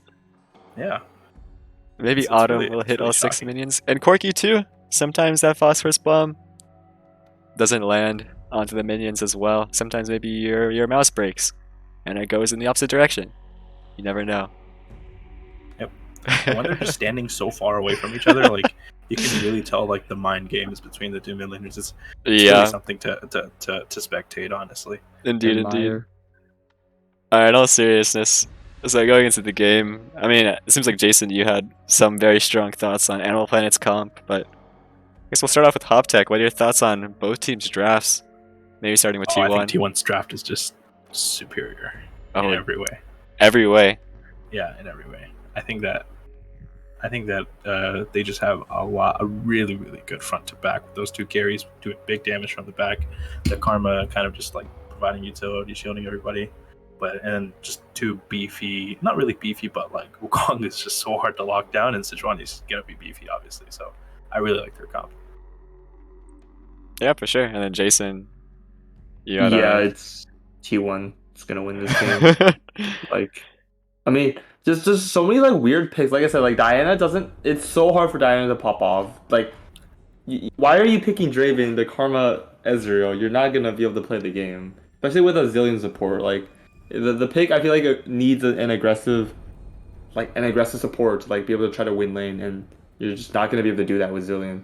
And you're not gonna scale with the Draven pick, and so like, I mean, the Corki pick is pretty good. I think like gives them late game, but I just think the rest of like the champions around it doesn't really. I don't see very much like cohesion in the draft. I guess Yeah, I think there's a lot of like weird things and elements going around that don't really mesh that well. Yeah, I think that Animal Planet tried to pick a front to back comp, but like it's like the Walmart version of front to back comp compared to T1. So like, yeah, it doesn't. This just kind of pales in comparison. Yeah, that makes sense. I think you mentioned with the Diana pick, it's a bit difficult to pick like the Ezreal. Ezreal can definitely shift away from the ultimate if he gets hit by it. They still have some opportunities towards the bot side early on. I think Ezreal Karma does win the lane, but we saw in the previous series versus Pubi versus you guys, your balling was crushing it early on a pretty similar pick into Draven, and then Silas would actually go for the 3 camp into bot lane. I believe he just cleared his bot side, just red Raptors into Krugs, and then swung the lane matchup entirely and got the Draven quite far ahead. Yeah, that did happen. But like, again, I can't see Ezreal Karma dying to a Diana gank level 3 Yeah. unless they like. Unless Ezreal just actually okay, no, I can see it. Eddie eases in aggressively for a trade and dies. So there definitely is potential, but I don't think she should like Diana should be relying on that because if you get 3 quadrant again by Dark Crossbow, this game it just does not seem good. Yeah, absolutely fair. I think once you get to the point where you're like, alright, but if the jungler ganks here at this specific timer and goes for this almost in a way like a cheese path where you're scrapping your efficiency in favor of just outright ganking 24/7, then probably not a great look. For sure. Yeah, I mean, I think they do have some options just on the side of Animal Planet. I do think T1's comp is outright better. I think Hoptic put it great where Animal Planet is just a Walmart version. But yeah, they do have some scaling despite that. They have the Corki, who outranges everyone on both sides. I think Ezreal is a bit matched there, but the Corki Rockets do go a bit further. On top of that, they still have the Zillion ult, and so at least that gives Animal Planet a lot of agency once they all hit level 6 towards the dragon. Having the Zillion ult plus the Diana ult is just so huge and massive for them, alongside Draven skirmishing. Both mid laners are pretty evenly matched in team fights and so on. I think both of them until late game kind of are squishies. But yeah. I'm kind of curious how T1 plays this. They do have the Sejuani Wukong combo. I'm curious if that means that Crossbow will now play towards the top side, or whether that means he'll still focus on the bot side and have the Sejuani kind of as like a backup towards the late game. What are your thoughts? I think that he will try to play around the bot side this one, like just like last game. I mean, I think that he made the smart play because that Elise was pathing top last game, and he's just like, okay, let me just make something happen around bot side. But it did work out for them, and he was able to like zone off Lyrax from a bunch of XP. But I think the same thing can happen this game where Draven, I don't know how this lane will go, but I think Draven wants to play aggressive, and it's definitely a lot easier to gank Draven than Jhin, I would say, right? Yeah, for sure. Yeah, I'll be honest. I think it's pretty rough on the side of the bot side of Animal Planet. I think it's basically reliant on either one of the Ezreal or the Karma just to walk forward a bit too much, and so I mean, it's like Karma has to get hit by double bomb or something like that into Draven just unloading the axes onto her. Otherwise, Ezreal can just shift if he ever walks a bit too far, and I mean, you have the shield from Karma as well, just to run away. Yeah, I think that T1 just want to kind of sit and scale, really. Yeah. I'm not sure how the top lane matchup goes, but I think Sejuani is a pretty strong laner now. I see it a lot in Pro, especially in China and Korea. Yeah, for sure. sure. You're definitely gonna lose, or I don't think you can win against Volibear, but I don't see like. I mean, I don't think anything will really happen topside in this matchup.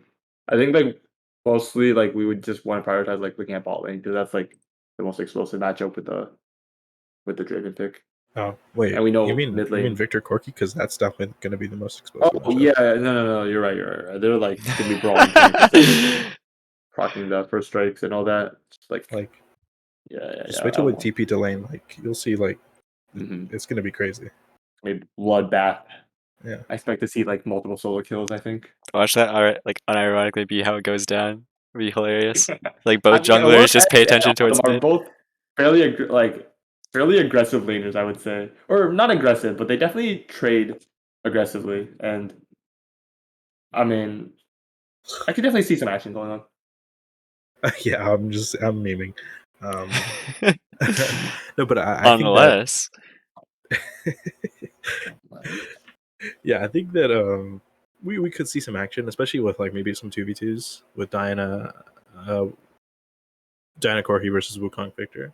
Yeah. Wukong Victor definitely wins. But like, I swear in this tournament, I haven't seen like that many like just outright 2v2s. It's always like maybe a support roams, maybe top comes from top lane. Like, there was that one time we lost. There was that one time we lost the 2v2 last series. Probably wasn't with me because we never lose 2v2. Might have been our. That's probably with Alex. Top laner or support. Yeah, you're right. Yeah, it could have been us. Yeah, it could. Anyways, yeah, I mean, I think junglers are both hopefully gonna path away. Silas did prioritized the top lane last game to a fault, and so maybe he'll like try to path towards and sway the tank v tank matchup. I really hope they just like both pass towards bot side, try to influence that. Yeah, I feel like if Oliver gets a lead on, he just becomes so annoying. Yeah, Volibear is actually a pretty scary champion too. Yeah, He's one of the best brawlers in the top side. I remember back when Renekton was kind of like the cream of the crop top laner, or he's either just first pick him. As of back when like LPL was hard going for the Renekton. That's where also you have like LS raging about that stuff. But in any case, a lot of teams would pick Volibear into that Renekton, and it would basically be an even matchup. With Renekton being kind of falling off, you never really see Volibear top anymore. But this game, Johnny locks it in. Right, Maybe and going we for the go into skirmish. game. Okay, both Johnny teams are looking 5 like winning he likes games. to play meta junglers in the top lane right now. I really don't want to see. Okay, I was gonna say I don't want to see Silas just give away the. Hey, Hey, he puts it a bit further back this time. yeah, a lot more defensive this time, just calling for like weird late invades or something like that. I like it a lot. Blood has been shown in the mid lane. I believe Yeah. Autumn just shot a laser at him. Yeah, Lord Optic for this tier definitely just wants to sit and scale. Crossbow puts a ward in river as well. Maybe to catch like a potential cheese Diana gank, but I really don't think that's gonna happen. Well, junglers are padding topside, so hopefully Silas does not gank top this time. Definitely would be a slight mistake, but I think because he's playing Diana, he's probably just gonna full clear. I could definitely see that. Also said Maybe just flashless, so that's possible. I mean, yeah, that's true, but I mean, Yeah, but I think Diana wants to just full clear, right? Pisser clear so fast. also this Leash is gonna be really good for Wukong with the Sejuani and her E. Although, actually they got the They're ward. gonna hit level 2. Oh well, what does it Nah. matter? Does that ward affect the ball lane? I don't think actually it does. know. Yeah, yeah. Actually, the fact that they cleared the ward is so massive for them. Just not in terms of EXP, but in terms of just the positioning that Shaman can now take. Because now he can just sit inside this bush. I think Farmer Miles either has to force a ward into it, or yeah, I mean he can't really walk stay in up. that bush. Yeah, I think the Karma and Ezreal are definitely favored down there, especially if you have vision. Meanwhile, top lane Johnny is going for an aggressive trade once more. Has Yeah, the 'cause- PTA. Doing some bear stuff. Okay. He's showing the other bear who's boss. It's a boar, actually. Oh, sorry guys. Yeah. Yeah, we can also see the effect of the leash. Dark Crossbow. Actually, he's pathing towards top. Actually, Whoa. he's level 3. Diana on the other side. Silas is level 2. I want to take advantage of Joni playing a little aggressive here. I think he's gonna too. Yeah, this is kind of crazy. He's going for a level 3 gank towards Timing, top side. that's the ward, Joni is now getting caught out. Joni does have the flash Flash. ability. He might be going for the flash over the wall. Does actually land it, and that will be Dark Crossbow getting the flash off of Joni. Yeah, I think that Bill scamper out a little bit. Uh-huh. Sure. He's definitely getting his ass beat. One thing I'm a bit disappointed in is that Silas didn't actually go into the bot side of T1. We actually see Dark Crossbows now going for a gank on Allurax, but Allurax does have the priority. I feel like if they wanted to, Silas can probably just walk in, take the Raptors, take the red buff, using the priority that Allurax has. Yeah, yeah. I don't think Diana can fight Wukong early game. Kind of get beat up. Oh, It it's looks a like he's 1v2 just opting at for the least. poker anyways. Yeah. Dark Crossbow's gonna get off that gank and not lose too much in return. Mhm. Yeah, interesting. I feel like you never really expect, if your top laner leashes, the other team's probably going to be like, alright, you're just going to path towards bot side. But in this case, Dark Crossbow taking quite a unique path. Yeah. Oh, we have some fighting going on the Um, mid lane. Yep, like- damage. I think the jungling meta has like become a lot more players are now aware of like how like jungle works. Oh, where, like, actually, if is an they- all in the top lane. I've got to Alright. stop you there because it looks like So Joni's much actually walking ahead of damage. Camper on duty. Camper on duty doesn't have flash, by the way. He has the ignite. But yeah, that will just be it. Alright, sorry, what were you Yeah. saying, Jason? Yeah, it's like a lot more players are now aware of like how the jungles work. Where like if they start one side, you have to expect them in the other side. So it's like to get effective plays off and ganks off, you have to be a lot more like unpredictable, like what Dark Crossbow did, and like it leads to a lot more like high risk, high reward pathing. But because like it's a lot harder to get ganks off when players like know where you started and Oh, more trading in the top. Yeah, I think Joni just wants this wave to crash. Actually, Dark Crossbow's stopping it from crashing, Flash on Joni, and though. Joni, yeah, Ooh. just gets taken down. And that just came from Camper on duty stopping the freeze. Dark Crossbow recognizing that and making sure his top laner is actually safe, and it ends up turning into a kill. Yeah, good job by Camper setting that up. Also solid tagging from Dark Crossbow, just punishing and abusing the full. Yeah, and here both junglers probably go back to their top side, rinse and repeat. But the thing is, Sightless is now ahead on the clear speed a tiny bit, but he's not too far behind in terms of Dark Crossbow. Actually, an all in the bot side, Larry's taking low. The flash Q is blocked probably 5 more miles, and that will just be the heal being burned. Yeah.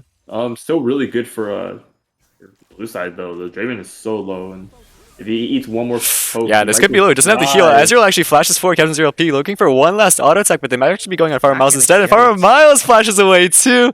Tragedy. They don't get either of them. Oh, they're actually. Oh, that was really good. Yeah, that is unlucky, but still really good. For Captain 0LP, he didn't get any of those kills. He got exhausted on Lyrax, and then Farmer Miles just flashes away. Yeah. Oh, Joni's is now getting ganked once more. The E lands onto on Joni. Could be in trouble here. It looks like he's going to be able to walk it out, though. Yeah. Heal. Yeah, and walks away. Oh, he's pretty low, and so look at the state of top lane. This wave is going back into Camper on duty without the TP. Joni is now in desperation, honestly. He's going to lose so much minions. Only at 28 CS. Yeah. Look how Camper's going to be bloody able it to set is. up a freeze, and I think Dark Crossbow's just going to walk back up there. Man, a menace. He's been top 2 times, mid 2 times. What is this? Yeah, Wait, no, this top 3 times actually. is just the way you have to play Wukong. He's very bad at actually clearing his camps. Oh, I believe that's correct, right, Jason? Yes. Okay, so yeah, so you have to go for these kind of more. Well, he's gank good at paths. clearing blue side quadrant, but he can't do Ravagers and Krugs. So I like his pathing of just like full clearing blue side, like ganking top and all that. And just like avoiding bot side camps. Okay, yeah, that's really smart. Yeah. Looks like Crossbow's going to opt to not bully Joni anymore. Yeah, Joni still wins the 1v1. I can't see Volibear losing to He's Sejuani a ever. Sheen. That's kind of rough. Yeah, but he needs to like really play on edge, or like respectfully. Mhm. So like I don't think he can punish the lane as much as he wants to, just because like just the threat of Dark Crossbow just be ganking. Yeah. Once his The ult flash is is up, coming back up. Yeah, Dark Yeah. Crossbow's actually gonna go gank bot lane. Looks like he was looking for a Comes on counterplay, bot but side. actually flashes Flash, forward into oh. Lyrax. Knows that Lyrax Yeah. doesn't have flash available, and this might also be Mafara Miles gets taken down too. Silas maybe he's gonna try to save him. Silas has the ult Silas available, has but doesn't ulti, go but for he's- it. everyone is just full HP. He's not going to be able to do anything. Yeah. They just got caught on that wave timer. You saw Dark Crossbow was just waiting in the bush looking for an opportune time. Maybe he was thinking Silas was down there, but once the dragon got taken, he just called the shot, knows that Silas is nothing in the bot bush. And yeah, easy ult flash, or flash ult. Really well played by Crossbow, or Dark Crossbow in this early game here. He's making all the right moves right now. Meanwhile, we have a 3 CS lead in the mid lane. This Oh my god. really exciting gameplay going on. Allura X is just gapping Autumn. What is this? Yeah, really. Yeah, meanwhile, like- Johnny. Johnny Autumn- taking- Actually, Autumn is gapping Allura X. She's 2 CS up now. Oh my, this is a tight race.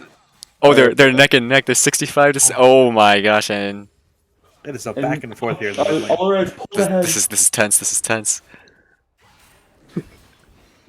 In all seriousness, yeah, these two players just want to have their champ skill. Autumn is just watching her Yeah. team win, and Alorex is watching his team burn in the background. He can't do anything about it. Yeah, we kind of saw this while we were talking about the whole like mid lane CS battle, but Joni actually going into the jungle of Dark Crossbow is pretty huge for them. The fact that he takes the blue buff means that Dark Crossbow has less time to actually scale up, means that Silas on the other side can just farm up, start cycling over Dark Crossbow, and with the ward being And dropped. this lane actually becomes a lot easier for Parky now that he has 6. He can just start to Q or spam these waves and actually clear faster than Victor can. Yeah. Mhm. What do you think And is like Victor the hasn't breaking points? Sorry, go on. You got it. I was about to say, like, Victor hasn't been in any skirmishes, so like he hasn't even gotten evil. Yeah. So like You really can't match the Corki wave there. Do you think Yeah, it's a what were you point where saying, it's like favored towards the victor in this matchup? Would you say It's this is favored towards Victor? I don't know. It's Is there a favored early point on. you think it breaks through? Actually, it looks like Autumn is going for the ultimate. Just I think if Autumn can like push cheese him, it can be. But like in lane, I don't think at this point I don't think it's favored towards Victor. Gotcha. Some skirmishing the top side. I doubt anything really comes out of this. But actually, Camper Camper does a lot might of look for damage. more. He has the ult and ignite. I think this actually could be a kill, but he's not going for it quite yet. Joni, however, ulting out to Camper on duty. Camper on duty responding Ignite now with the ult off. himself. Ignite. Yeah, the ignite might make the difference No here. way. Fire in the top lane. And Joni Forces forced to Joni flash away. Yeah. Wow, I did not expect that kind How of is damage Sedge coming up from waiting? Sejuani. Yeah, how is Sedge coming close in these 1v1? I mean, she has a Bramble, she has a Sunfire. Oh, the True Shot Barrage comes in through. Joni's Oh. actually taking quite low. Unfortunately, Oh, Camper no. on duty missing the Q right there. Yeah, Camper wasn't ready for that. That was almost an incredible play, though. Yeah, almost a solo low up there in the top lane. Mhm. Really wasn't expecting that damage in. So get a little bit of a fight bot lane. Yeah, it looks like Yeah. Larix with the Vamp Scepter, but actually it looks like it might be... Never mind. With the Vampiric Scepter, it means they can lifesteal up from Pilgrim, Yeah. Ezreal, and Karma. Have a He's bit trading more of a pretty nicer well time. despite being down 2 kills, or 2 kills in the bot lane at least. Yeah. It is Draven, the champion. Has very strong lane. But it looks like Captain ZRP is opting for the Essence Reaver build again. So maybe it's just a preference thing, because Trinity seems pretty good game with all the frontline that he Yeah, could possibly. Tether lands on Farmer Miles, is actually forces his flash away despite him having ult, but actually Chayman's walking forward into Lyrax, barely survives in Dark Crossbow, taking down Farmer Miles after the ult has been popped, and once again, that gank results into 2 deaths on the side of Animal Planet. Lyrax doesn't flash or heal there. I think he just couldn't react to Wukong becoming invisible and just ganging up on him. I mean, I think he made the right play. I think even if he burned like both suns, wasn't a high chance of him not. I feel like he living. could have maybe saved Miles, but yeah. With the heal, I mean. He may have been Yeah. in stasis at the time, I'm not sure how quickly he got taken down. yeah, I totally forgot about that actually. Yeah. I think there's like one moment he could have flash healed, but that was like it was very very close. Looks like he's just gonna Oh, save it for Silas maybe in a bit of a bad spot. We have Shaman roaming up here as well. Dark Crossbow without the ult. Not sure if he can actually chase forward, but Autumn's also collapsing onto Silas, and He's gonna die Silas. here. Just an easy pickup. That's not good. Alurax already used the package. Yeah, okay, he just walks away. That's pretty critical. The dragon is up. I imagine T1 probably goes for that. I swear I hate spectating and seeing top lane.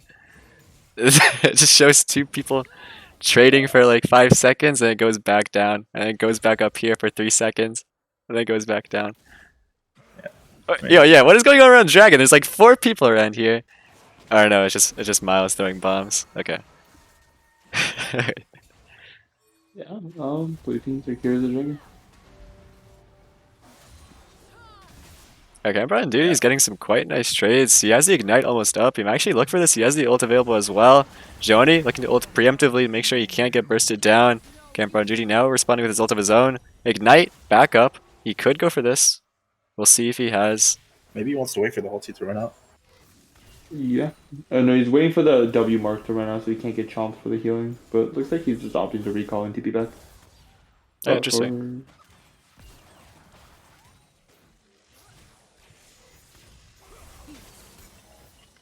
Oh, he got the crit. Yeah, Cousin 0P with the item advantage. The Essence Reaver now just confidently shifting in. Especially with Shaman backing him up with the shield. Yeah. Miles. Really not looking good. Okay, he's Fuck fine. him. Yeah, Herald being used mid. It won't actually take the turret down, but that's some critical gold going to Allura X. Seems like that might be. I think Allura X actually has to be the carry in this game Yeah. Yeah, for sure. because it doesn't seem like anyone else is going to get back into this game unless they get like some shutdowns. And I'm not sure, like you guys said before, how Draven is going to fare when we get into this mid and late game. He's not. Yeah, at least especially- top side across the board, it seems as though the gold is fairly even. Silas, despite being down on kills, his farm advantage is quite heavy. But yeah, with the ganks, Yeah. Dark Crossbow sent towards the bot side, along with like a 10 CS lead. it seems as though the Captain Zero P just so far ahead. Like, all things considered, this gold lead isn't insurmountable. It's only 2K, despite everything that's been happening. One Yeah. fight and it can just flip on its head. Yeah, like Draven cashing out, and just Corki getting a big package could definitely sway some stuff.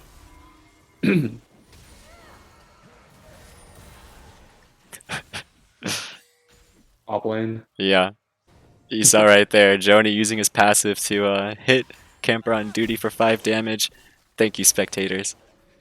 I'd rather watch the mid lane, I think. Yeah, I'm excited for them hitting minions as well. Okay, meanwhile, we actually have some spicy stuff going on bot lane. Both junglers Ooh. lying in wait. Silas actually over the wall. He might be looking to respond to a play, but now he's actually turning back to the Grump. Yeah, I think it's pretty smart. He sees his bot lane is pretty low. Probably recognizes that Dark Crossbow might go for another play down here. And he's just making sure they're safe. He does have the package, but there are no objectives up, so I'd imagine blue side just respects the pick. I mean, respects the Corki. Package, yeah. Yeah. Although he is running top and there is no vision. And Sedge does not have flash, but it looks like he's just opting to walk back mid for the Yeah. farm. Hopefully Animal Planet goes for a play. I believe typically for the Corki package, usually just wait on it until objective spawns. Or at least before an objective spawns, just so you can use it for that tempo lead. Yeah. It's like they nerfed the Okay, like Silas going for a every- play in mid, actually gets Just the be ult off careful. Autumn, Flash. forced to flash. Oh, they Taken pretty low, but actually not low enough. Allure X now in a bit of a trouble. He does have the Zillion ult, critical dodge onto the Sejuani ult as well, but yeah, the ult taken down. Farmer Miles not in range. Oh, that Farmer is Miles also terrible. forced to flash.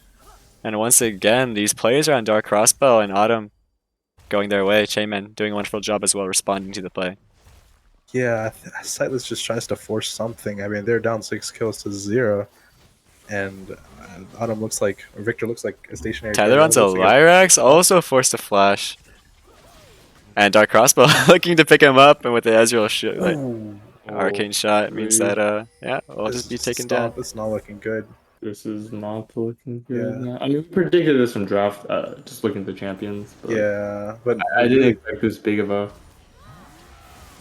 guy. Crossbow was just everywhere this game. Yeah, everywhere actually. It's putting on a clinic right now. Yeah, really.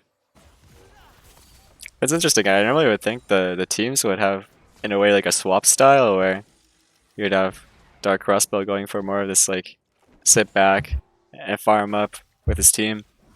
But this game, it looks as though on the Wukong, he's kind of just been this early game menace. Kind of what you think what Sightless would do. And yeah, Well, I mean, not on the Diana pick. Maybe not, yeah. He tends to just. holy, that rocket's huge, bro. Rex might be in a bit of trouble with the Karma as well. He actually gets a pick again, on that's to the shutdown. Ezreal. That's pretty huge. Dark Crossbow going for more right here. He's just getting half HP, but he's not actually taking enough damage. Joni just donks onto J-Man. They're looking to extend the fight. Dark actually- Crossbow does have the healing available. Flash is Maybe out, he can get and this. after getting the kill. Well played by Dark Crossbow to salvage that fight for a 2-for-2. It was not looking good for T1 at the start of that fight with huge rocket coming from Corki, and Autumn looking like she's I mean, going for more. A 2-for-2 on red team is pretty good. They were Yeah. losing, so Yeah, there's a big rocket from Corki. Really huge damage. Yeah, like I said, Allurex needs to. It doesn't need to, but I think Allurex is probably the primary focus of Animal Planet's damage right now. oh, he needs to. What's Draven gonna do? Yeah. Diana's behind, and Draven doesn't have like the income to Yeah. do damage. It's really up to no this pressure Allurex, Corki. but if you don't carry, the team's gonna lose. Yeah.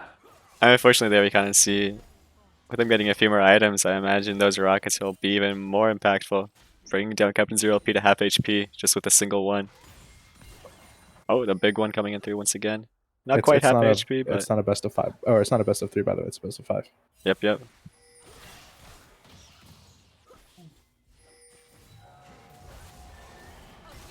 Oh, actually, Sejuani ult lands onto Joni. Joni without the ultimate available, without the flash, means he will just get taken down in Dark Crossbow 7-0 and 5. Actually putting on a clinic. Oh my god. Yeah, Yeah. I imagine the gold values are Just probably a monster. there's 1,000 Like I up said, respectively, but ooh, that didn't kill him. most in the game. Miles lives with a sliver of HP. Yeah, like I said, Dark Crossbow is truly the powerhouse of this team. He's going to be the one to... Oh, we've already seen the last 2 games, but he's Oh really the one no, to look out for. Lyrax. It's just as Flash easy dead. as that, Oh, yeah. no. The Karma key lands, and that's just And it enough looks like damage for...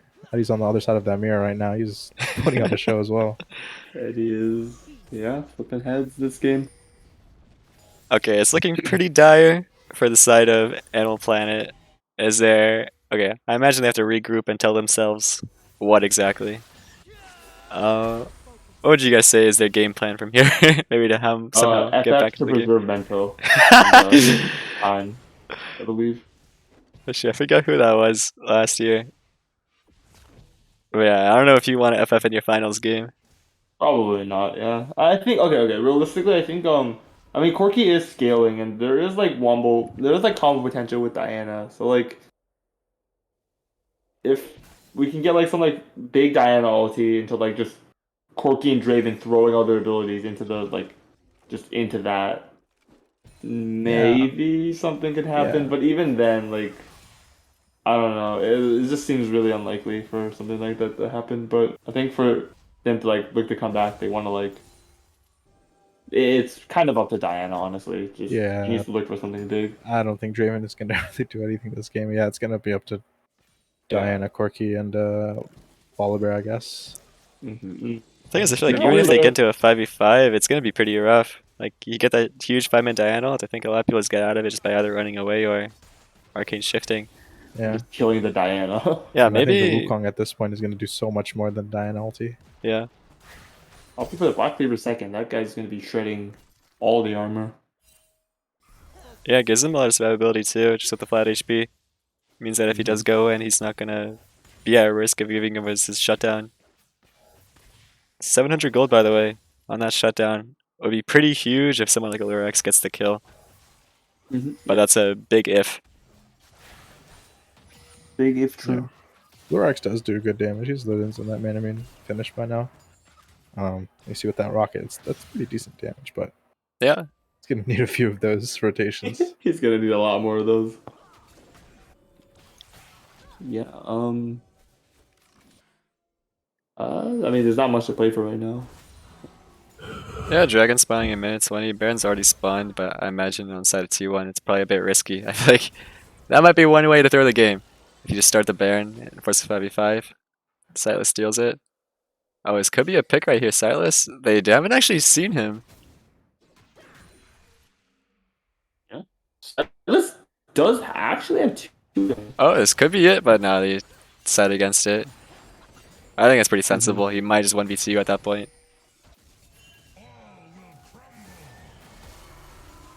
Yeah, I mean, as I was saying, like Silas doesn't appear to be even that behind. He's matching Wukong in terms of number of items, which is really surprising because Wukong has 7 kills. Yeah, Joey's getting collapsed on here. Look at the mini-map. We got 4 people coming down here towards the bot side. He deactivates the turret. He's actually looking for the kill on the camper on duty, but with the flash forward, he barely doesn't have enough damage.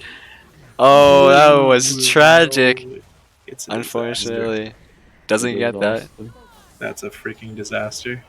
Yeah, I mean, on the other side, however, we do have the Herald being used towards top. We have another objective bounty being secured mid, so... wait, that's actually really good. They got 2 bounties off that. Yeah, 2 bounties, but they're gonna lose the dragon to the Soul Point and Farmer Miles they in a look bit here, of they might trouble. even get Miles. Yeah, we got possibly another turret going down top. Miles forced to flash out. He actually trades flashes with a draw crossbow. That's pretty huge. Pretty good, yeah. Yeah. Don't know. It looks like what do they want to do here? What does T1 want Oh! to do here? He W's over the wall, but hits the blast plant. They now spot out Silas. He's in a bit of trouble right here. He goes for the ult. Maybe he's trying to get out. He flashes away as well. Dark crossbow without the flash to continue forward. Can't go on. It's a little bit of TP. Okay, meanwhile, look at Lyrax, however. He's trying to solo he's the doing dragon great. down here. Into the dragon pit. This is No another way. potential objective bounty, but meanwhile, T1 has started with the bear, and they're forcing Lyrax to possibly go over. I don't Allura like X. T1's macro here. I don't know. Yeah, Dark they're crossbow gonna be going over the eating wall. people. He's going onto Allura X, but Allura X actually takes him down alongside Silas. Silas getting the shutdown. And another objective bounty with the dragon meanwhile. Joni, unfortunately. Oh, so strong. Yeah, arcane shifting forward. Farmer Miles has the ult. exhaust Captain Zero LP. Captain Zero LP, you have to land these Qs, but actually Camper on duty says, I've got it. Lands the It ultimate. doesn't matter. Yeah, but without the jungler, I'm not quite sure if they actually go for this. I think they do. No, I think they do. Yeah. They have Sedge to tank up all the damage and Ezreal to do. Alright, Do the Lyrax, damage. you took down one objective bounty. Maybe. Just okay, I don't think you steal can. it? I think he's just taking the They're- grump. They're here. Yeah. Oh yeah, I think it's fair. But That's really, it. I think that I guess it doesn't matter because they're just so far ahead, and Ezreal's just doing big damage. But I feel like maybe they could have just looked for the dragon there. I don't know. Definitely would be the Or maybe- safer option. That's honestly not like. Red team got a ton of bounties claimed Yeah. and like denied soul point. That's honestly like about as good as they could hope for. I feel like. Yeah. I think so too. And they got the Wukong shut down onto who? Diana? Yeah. Yeah, Diana. Guess I don't know if it's that's not the best target, Yeah. but yeah. I If think Corki got it, it would have been really big. They But did get a lot of XP from that though. So Mhm. you see a lot of them are hitting level 14, even though T1 just got Baron. Oh, if I were Miles Miles, engaged. Miles is just oh, goodbye, good say. goodbye. You Anyone walked see a into the Zillion wrong around here? neighborhood. Yeah, looks like side of Animal Planet, they're looking just to trade the objectives for a side of bot turret. But they Does might Joni be even win losing this? a lot more. Yeah, Joni's taking a lot of damage from the minions. He's trying to He heal just up, but the doesn't win Ignite, this. however, means he can't heal whatsoever, especially with the Thorn Mill.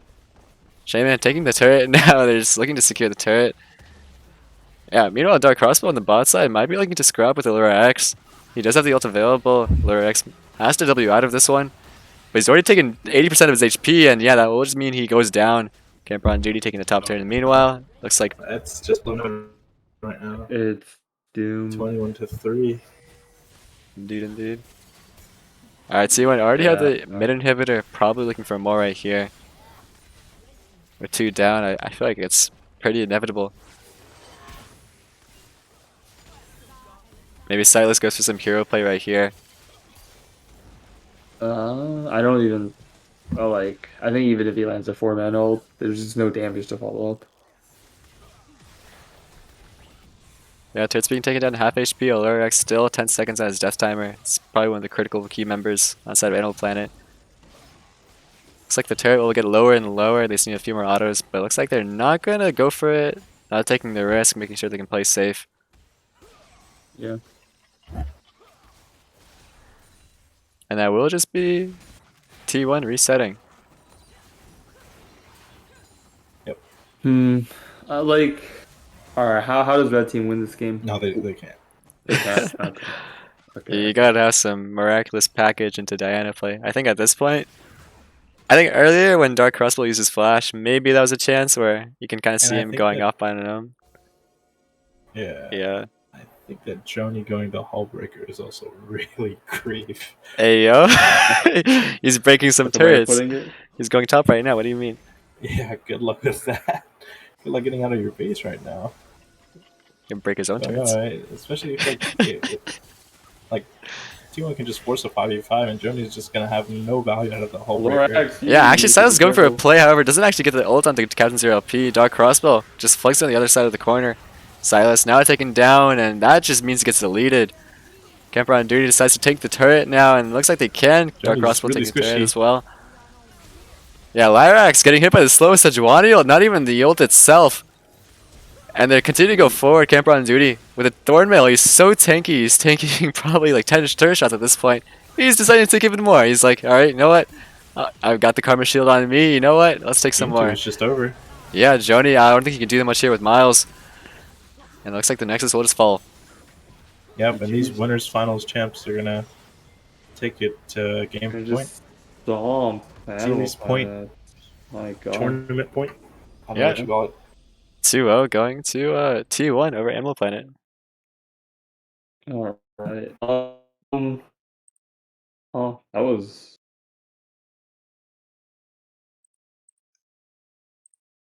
about their drafting to maybe give them a better chance because I think these past 2 games the draft has just not been that good. I feel like. Yeah. Yeah, I really don't know. I feel like they could still opt for that early game style.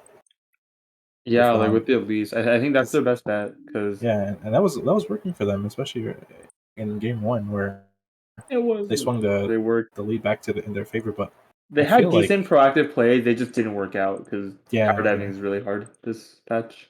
yeah, and I feel like T1 is just Okay, I like this. I like this. Animal Planet is changing things up. They're going blue side. two-sided, right? Like, Yeah. yeah, maybe they want the karma this time, which is Mhm. actually like helping them T1 a lot out in like winning bot lane. Maybe like Yeah. if they can draft the karma with like another strong ADC, like they can try to like blow out bot side. Yeah, perhaps, but I don't know. Yeah, there have been We'll just- cases in best of fives where just banning one critical target or picking one critical target champion just changes up the game entirely. It seems like. That's But real this is, bad. I don't think Allura's Champion is the issue here. I feel like they have more pressing banners to deal with. Yeah, no, I It's think like the overall draft. I don't think the mid 1v1 is like influencing the series at all. It's like, well, game two was top lane just dying constantly to the Wukong. And game one was actually there wasn't like real driving faction. It was just they got outscaled. Yeah, more or less. Not really outscaled. They just kind of lost early game as well. Yeah, Or you mean game one? Game one they Yeah, got outscaled? yeah. Game one they got outscaled. Yeah. So yeah. at least Interesting. just Okay, now I like this.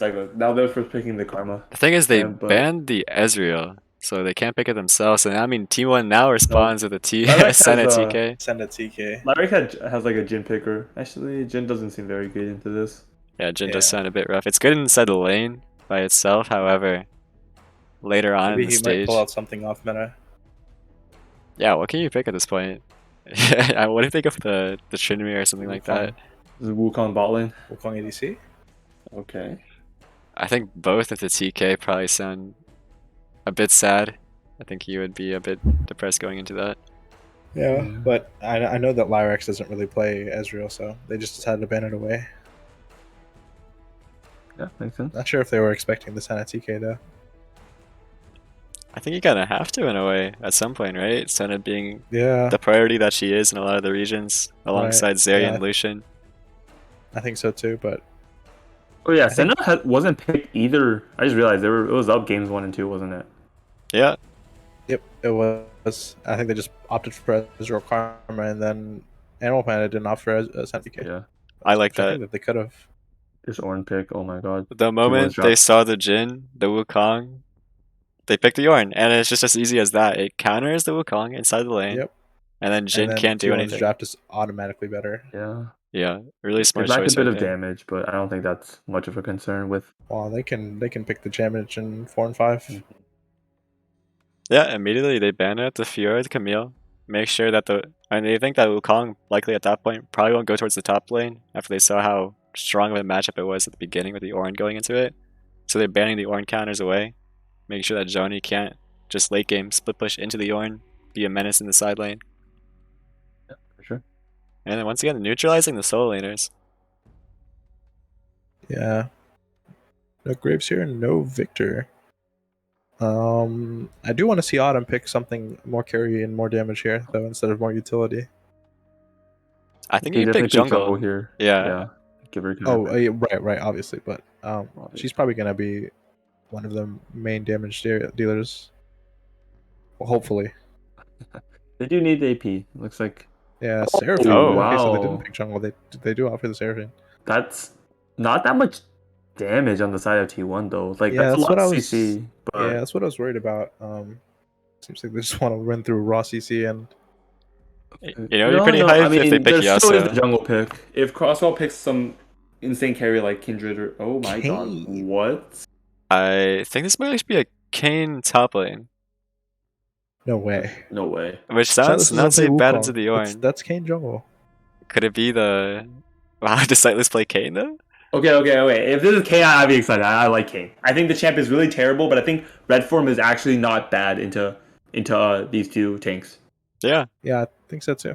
Okay, but I think it's really dangerous picking this into Dark Crossbow because if you get punished by like a strong early game jungler, it could be really bad. No Okay, they're doing the way. switcheroo where wait. Yeah, it looks like That's a they're Terra going claim. back to No, it's a Wait. Karma mid. yeah, it's Yeah, Allure yeah, X yeah. picking the Karma. They've done this before where they flex the Karma. It looks like they're doing the Taric Wukong in the ball lane. Wait, this is kind of a spicy Wait, draft. no, sorry. The And Wukong's it's still Kaiser in the jungle. No way. sorry. The Jin is definitely Wait. ball lane. So that means Jin Taric ball lane, right? This is really. Karma mid. And I guess we'll see where the Wukong and the Okay. Jin I goes. need to talk about jungle matchup because this is like this is kind of crazy. Okay. This Kane has potential to literally 1v9 this game right now. There's no damage on the side of T1, and Red Kane just like go so hard against these three champions because you can beat Mordekaiser in Death Realm or at least stall with like your all in Q, and like if you're just like team fighting, you're just completely immortal to the side of T1. Yeah, it seems like they just don't have enough like burst. They like have no damage at all. Yeah, or like, DPS to kill him. you go Merc Treads, you're not gonna get CC death, and then you can just perma heal off the front line. And like as I was saying like earlier, like the weakness of Kane is that like you're just not strong early. So if they pick like some aggressive jungler like Graze or Nidalee, you're just not gonna have fun. But they pick another like slow farming jungler like Mordekaiser. So there's just no way to punish the Kane. And like I think like the scaling on the side of the Animal Planet is just completely insane. Because Really? I feel like they're lacking a bit of AP damage though with just the Karma. I feel like they're gonna have a hard time killing this Ornn later. Same thing as but like T1's gonna have a hard time killing Animal Planet, and I think in the long run, just the damage of like Kane's percent, like Kane Wukong have a bunch of like percent health damage, and like I assume Karma will build the Andres. So you don't think that Mordekaiser just slaps Kane across the face? no. If Kane is ahead, he just straight up wins in Death Realm, and if he's losing, he can just like install for like half of Death Realm or something like that. Interesting. Gotcha. Yeah, Alright. like We got the Kane connoisseur inside of Jason. I'm fanboying this pick. This pick is really good, actually. Alright, Hoptech, you seem to have your own thoughts on the draft.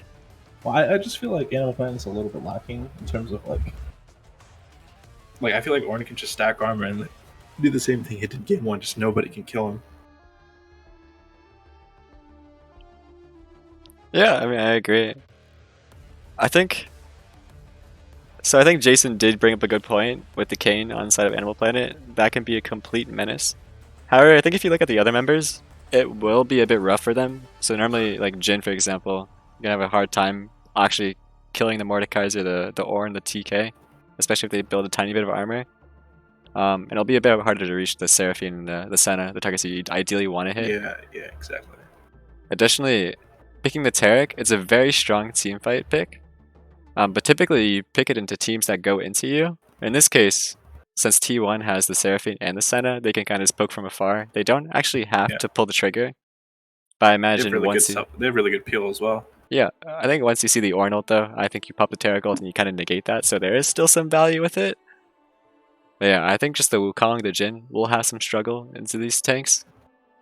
However, Jason did mention Sightless, you gotta pop off on this Kane or Joni. I actually have no clue who's on it.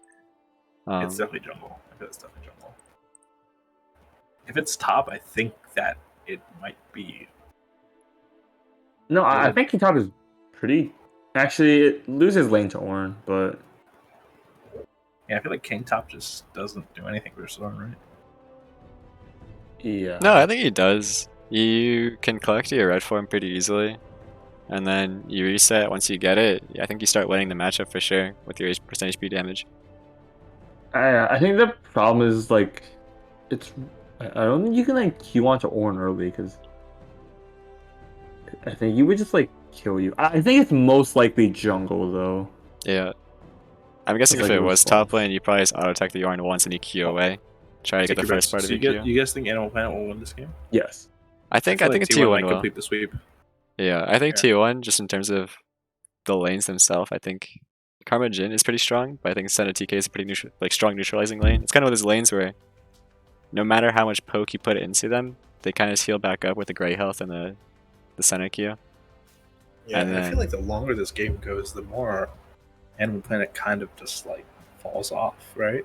I feel like T1 just scales a lot better. Yeah, I think the Seraphine scales up better than the Karma later on. Karma definitely, I think you get the priority. So Yeah. Then you have like people like Senna, who just scales infinitely. yeah, I think they both just have different win conditions. I think Animal Planet, they have the Wukong Tarek and the Kane, all of which can just go in at a moment's notice. Yeah. And yeah, they're really strong at team fighting.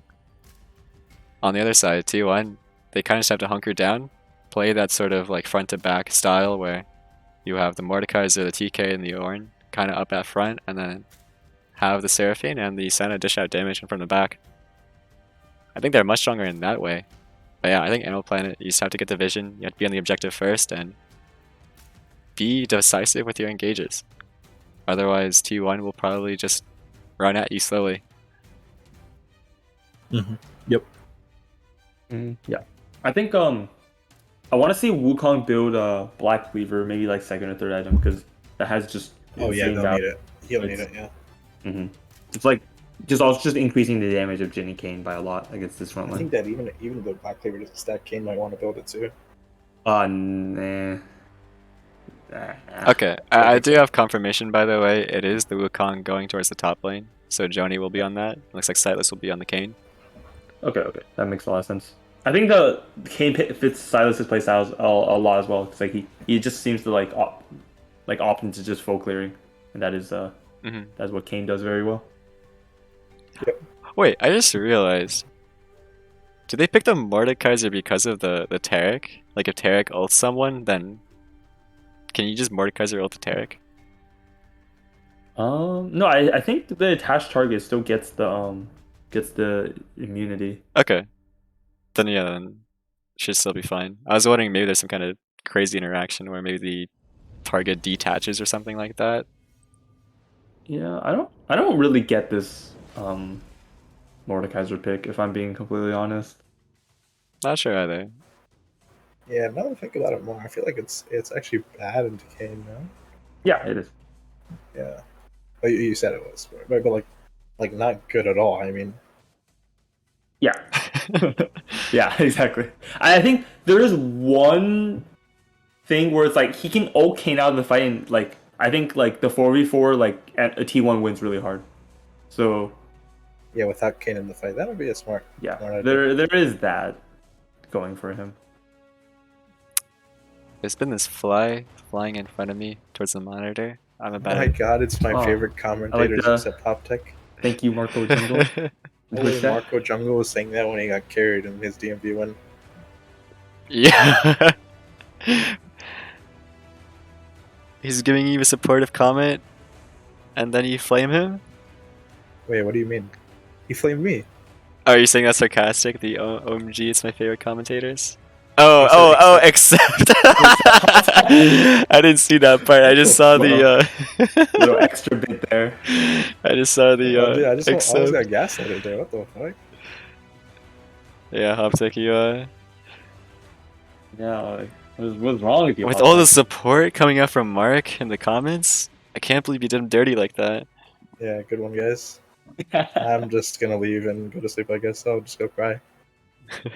Oh, actually, I really want T1 to win this game. Yeah. Go to sleep. Not gonna lie, I genuinely don't think they will though. Like, I want to No, go. I think T1 has got this. I think Yo, come on, Animal Planet. Let's stay up till 3 a.m. Let's do this. yes, reverse sweep. I like how we joked about it. The whole thing about T1 potentially 3-0ing after we did our 3-1, 3-1, and 3-2 scorelines. Nope. I said 3-2. So Yeah, that's what I said. reverse sweep is still possible. You're a little closer, I guess. So my prediction is still alive. You said I was 3-2 the Animal only Planet, right? Yeah, I said 3-2 Animal Planet. Yeah, but the 3-0 T1 might actually happen. We'll have to see. Yep. I think there is a case where this game goes really, really, really late with like Senna full build. It could be bad for Animal Planet, but that's like the only case where I think T1. Yeah, I can see these fights going on forever as well. Yeah, true. Yeah, what is this song from? This is apparently a season 4 theme. I have no clue what season 4 is included in here, but alright. It's like the drums, right? No, it's like a rock instrumental thing. Oh, what? Yeah, it almost sounds like Doom Light in a way.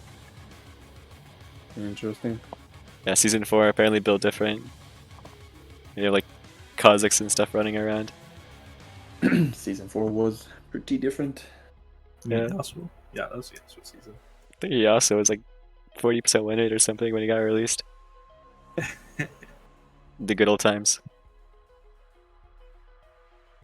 I think Good old DMV, I think a lot of the mid laners notoriously hate playing as Yasuo. Yeah. I remember Kelvin. Good Yasuo, then yes. Kelvin was one of them. Aren't you one of them as well? I hate playing against it if I'm playing Echo. Okay. Yeah, Jason brought up the point. Oh, say. If the Yasuo's good, then obviously it's annoying. Yeah. What's up, Image?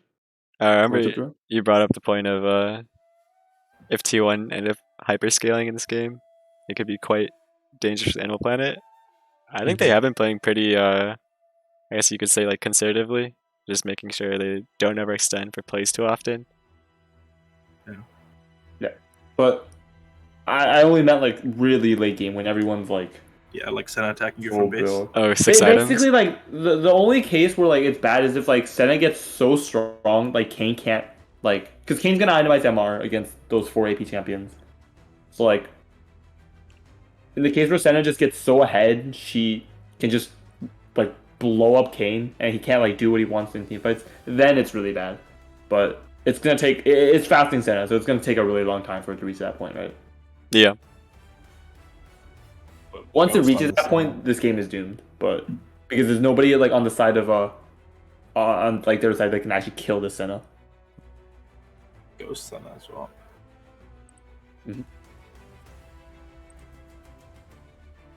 Yeah, I mean I like the loadout. Tarek doesn't threaten the lane very much, so definitely seems correct. Okay, we have the game going in here. I will quickly update the scores briefly. I don't like this ghost on Karma though. That doesn't. He's seem very zooming. Useful. Might just be the idea of rotating around the map and trying to be proactive. Maybe he wants to ghost to lane. Yeah. Ghost to lane. Like TP, but bootleg, but also low cooldown. So That's pretty 200 IQ. I mean, mid lane is the shortest lane. Yeah.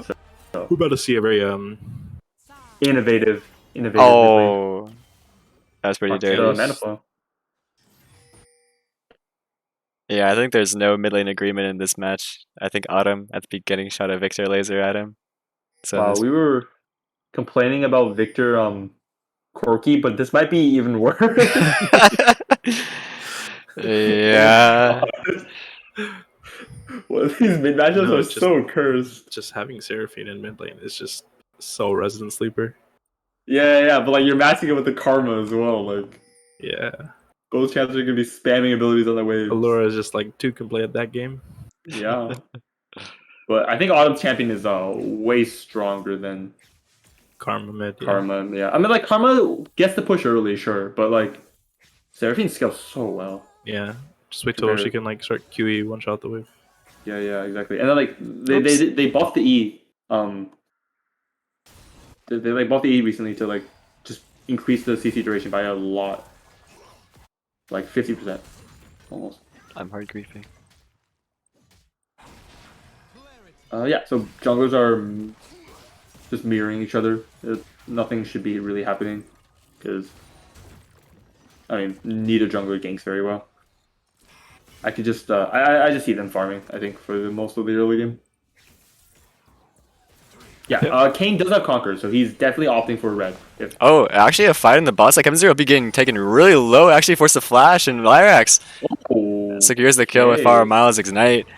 Actually, Chainman's turning it potentially. He has a flash of veil. Might go on Farmer Miles. Oh my god. I think it just needs an Wait, auto he can Q. Oh, actually, Oh, he you dodges the dodged that. Q, and Lyrax now with the 4-shot gets a kill of his own. And that Alright, we is got the early game finally. yeah. Apologies for the freezing. Hopefully that fixes it up. Well But done yeah, by the Animal whole Planet spot lane. I think the fact that Lyrax and Farmer Miles getting the double kill onto Kevin Zero P, who needs to scale up, I think that's pretty huge. Yeah, Oh my, sure. we got it. this Terra pick is doing work actually. It's just he landed like 3 stuns in a row in that fight or something crazy like that. Apologies. I'll try to stop the freezing somehow. Yeah, this is this is getting quite worse and worse. Do you want one of us to stream? No, but Oh Derive has wait, the we has can't this. do that. Okay. Yeah, Never mind. it doesn't work. Yeah, hopefully it fixes it within 2 minutes. Otherwise, I might have to restart the game. Looks like we are seeing a Lyrax rotate towards the top side. Maybe we might see a dive. It's 3 up Kane here. is in proximity. Mordekaiser isn't here, but I don't like this. He's still sitting there. Ornn has flash. This is not a play. Whoa. Autumn is calling it. There's no way Ornn walks up until Karma shows back mid. Mark, what did you do? Ever since you joined the stream. Oh, actually, we're seeing a play in the Really? mid lane, but Autumn. Actually, Autumn? We're seeing a freeze frame. Oh my. Okay, and she's fine. Okay, this is quite cursed. Okay, hold on. I could hang on. Maybe I could watch the game and stream it on Discord. But there's nothing for the channel to watch. I think I might have to Oh. DC and reconnect, and hopefully that'll fix it. Apologies, everyone. Not my streamer. Technical difficulties.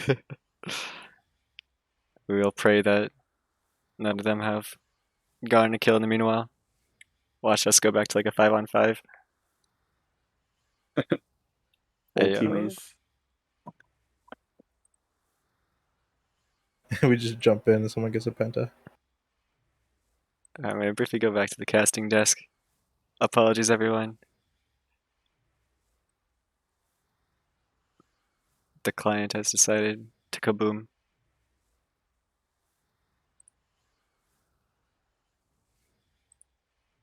Alright, well, with how the game was going on there, what would you say has been the double kill in the ball lane has going to affect it out for the rest of the game?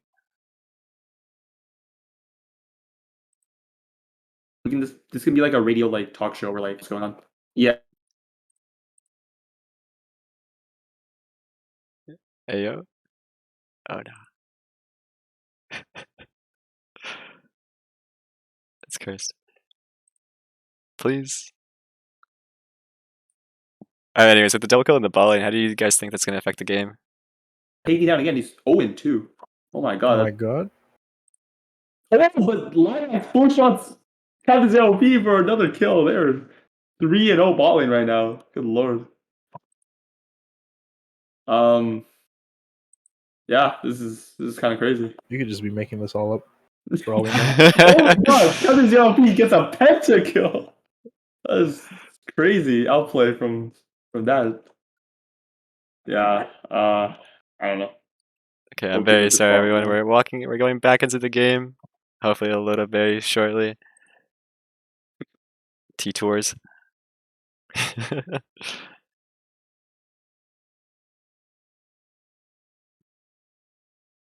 One. Eventually.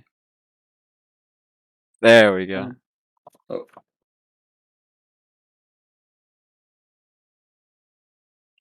I actually didn't notice this at first, but Captain Zero P took the ghost as well. Yep. Trying to I match mentioned that. Lyrax. Okay, got you. That's why inserting the 2 at the beginning. Oh, we need a stream for us, by the way. Oh, did it close off? So there's Okay, less of a sorry. delay. Although that might be why you're lagging so much. I mean, it was fine game 1 and 2. I think just something in the client just went kaboom. Yeah.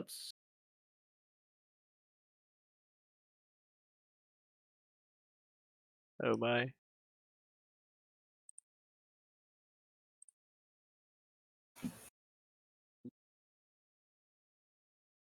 No, it wouldn't be Ujima. DMV unless it was scuffed in some way. Uncontrollable factors. IMAX is auto 1v1ing Captain's RP and actually losing.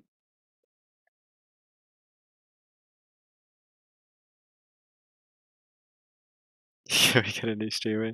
Autumn is queuing mid lane on repeat. Crazy stuff. How does she do it? Ah.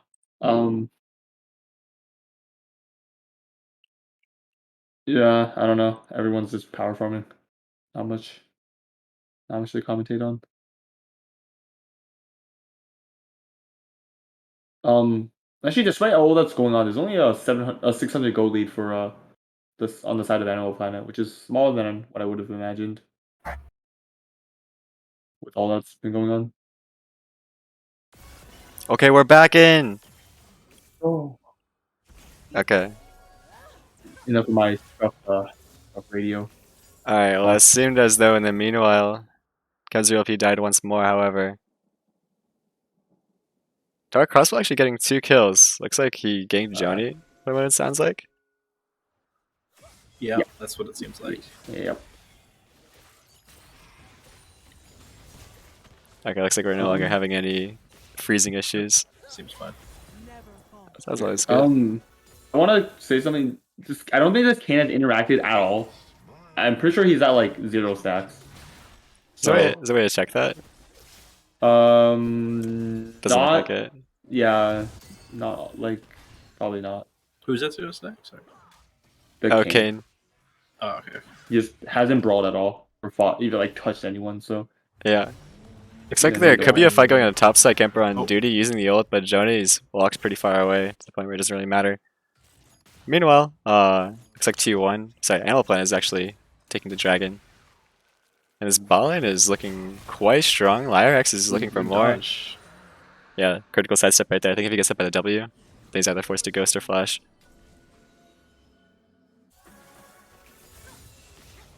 Q's mid lane.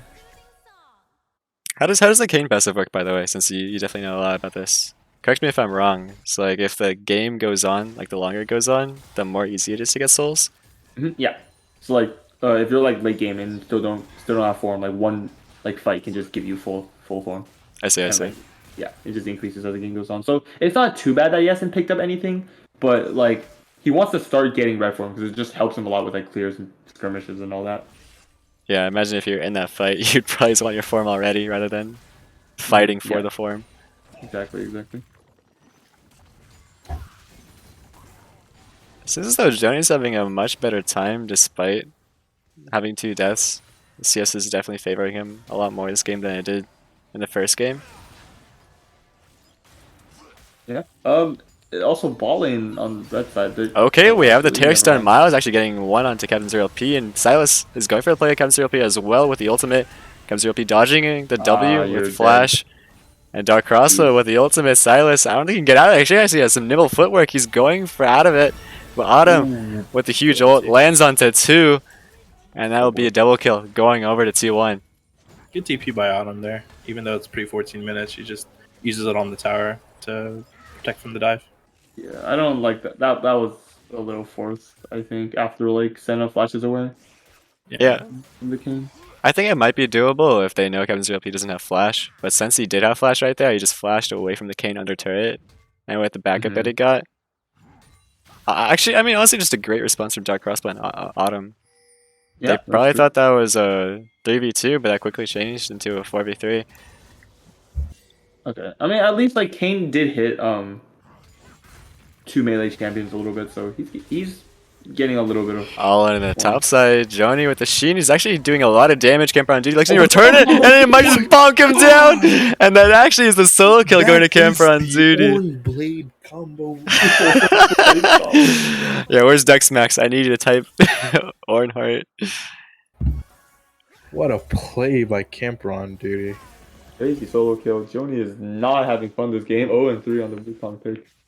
You see this Mordekaiser build, by the way? Yeah, Ryla's first. Yep, It's that's normal. not terrible, yeah. Yeah, anyone that gets in his range is going to be in his range for quite a while. Yeah, Mordekaiser kind of just stat checks you. So you just go realize and forever Yeah. steal somebody. This is kind of a really worst case for Kane because like you want to be able to fight Mordekaiser in Death Realm, but with him being this ahead, it becomes quite difficult. 'Cause Or in gaming. I can't see Mordekaiser ulting anyone else in fights or being able to ult other people in fights. Like maybe Tarek or Wukong, but it doesn't like add much, like help his team much in like big team fights. Yeah, absolutely. Camp on duties. Oh, I guess you guys are having lag issues too. Looks like they paused. I guess so. I think one thing that we didn't mention quite yet is Autumn getting those 2 kills is actually quite impactful for the game. The Karma does have an easy time earlier game, just being able to throw out Mantra Qs and outputting damage. Actually, scrap that. We have a gank in the top side. Silas might be looking for something. A dark crossbow. Amelius ults him. Silas, I don't think you can take this 1v1. Sightless decides to. He might be able to key over the wall. Okay, looks like He's fine. He's fine. he did get it. Yeah. But meanwhile, bottom we have a fight going on. Sudden W lands on the Farmer Miles, and suddenly this lane matchup that was going so well for Animal Planet might be shifting.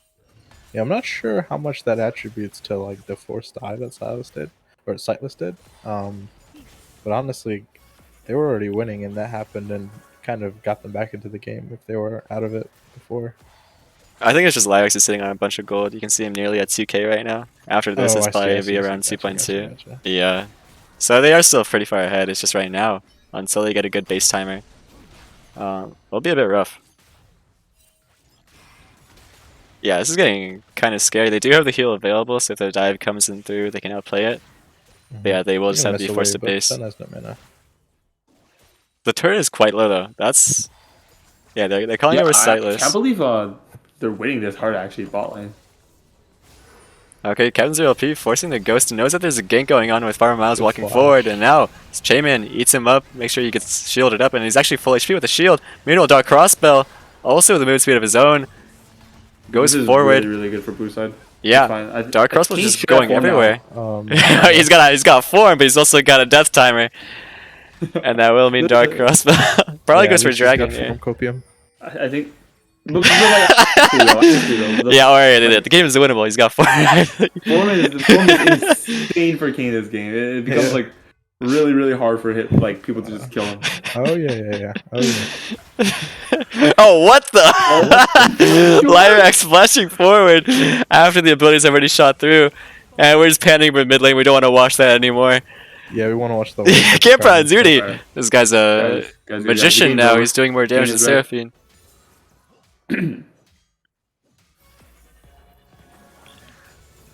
He doesn't. Kane does not have the Gore Drinker though, so he's not power spiking as hard as he could have been. Yeah. I mean, Surprising, as the Kane connoisseur himself has said, eyes on Sightless. We've got to see him. This game is up to him. Yep. Yeah, but strangely, I think they do have some win conditions in Lyrax right now. Almost 100 CS, 2-0 wins too. Has the Gale Force already prepped? I imagine it might get a bit difficult trying to kill the TK and Senna from this point on again, but they might be able to burst down Captain Zero LP, especially with Chayman not having the ultimate. X is really trying hard to interact in this lane, but Yeah. doesn't look like that will be happening. Oh, actually, you have a gank in the mid lane. The bot lane of T1 has roamed up, and they're looking to take Allure X down. And with the chain CC right there, with the Senna, sorry, not Senna buffs, the Seraphine buffs on the E, I mean, there's lockdown for another half second. Yeah, I think Seraphine might actually be a bit underrated on this patch. I don't know what your thoughts on that, Hoptech, but Oh, I think she's good. Yeah, I think her buffs were totally undeserved. meanwhile, top lane, Dark 1v1. Crossbow, once again, 1v1ing the same. Almost to Might actually be dodge the 1v2ing at this point, but Autumn with the ult This is lands onto Silas, or no, actually onto bad. Joni. Silas in the 1v1 the Death Realm. Unfortunately, he's not able to win it, and Joni not having the damage. Dark Crossbow barely surviving. He's Gore Drinker now though. Yeah. Wait, how are you? Okay, how are you not dodging Mordekaiser Q with Kano? It's literally like instant. Alright. This is just.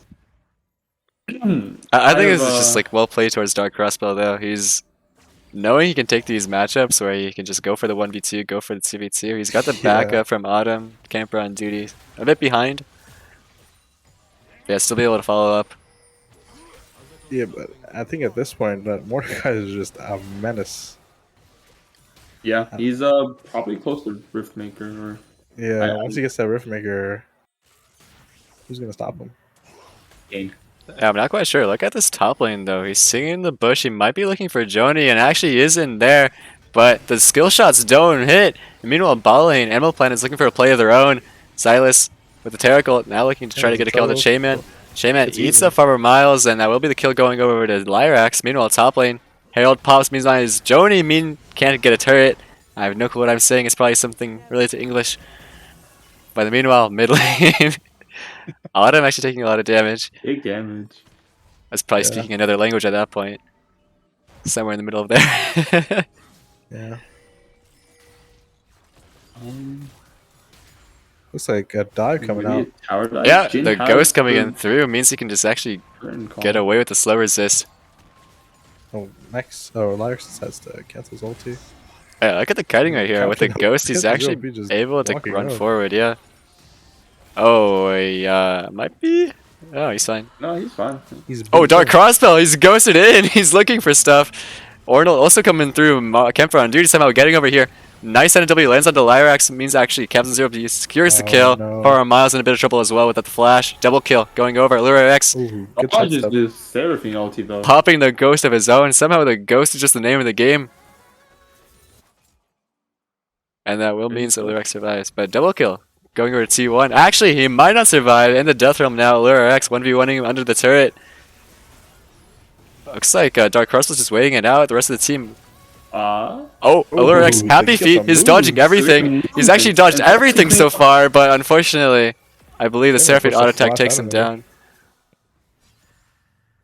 You got 2 flashes for that just from dodging everything. Yeah. But other than that, King has to Oh start no, leaving we actual might boots. have another pick right here. Dark Crossbow is cutting him Don't off. have the ultimate to try to outplay, but he's kind of in a not the best spot. Meanwhile, top lane, Joni going for 1v1 of his own. He has the Sunder. He might be doing enough damage.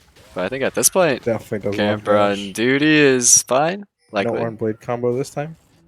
Kane is really deep behind enemy lines here. Looks like But actually, Silas wait, maybe is this could going be for a play on Cat Cat0 got peak. caught out. Yeah, Cat0 peak forced the Knockout. flash. But yeah, knockout. Dark Crossbow once again.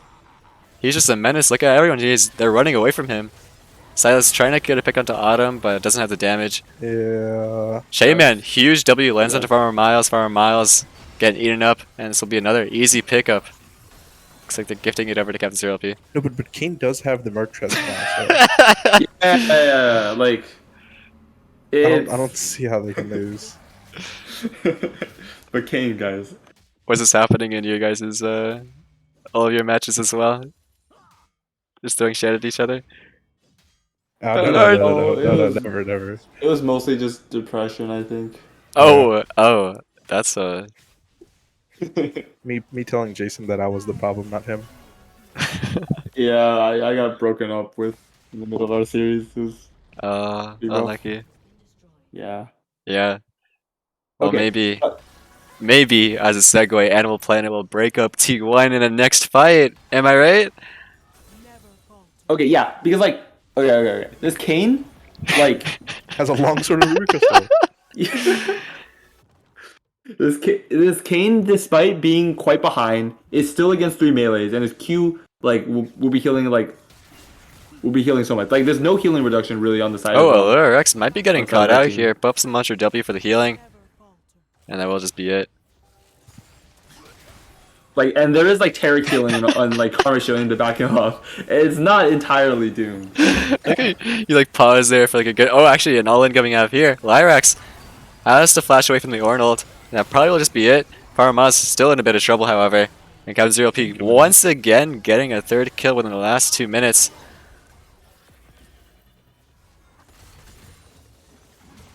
Yeah, looks like T1 will probably just push for the mid tier here. They've got the setup. Lyrax Gun is has also an pretty angle low. actually, maybe.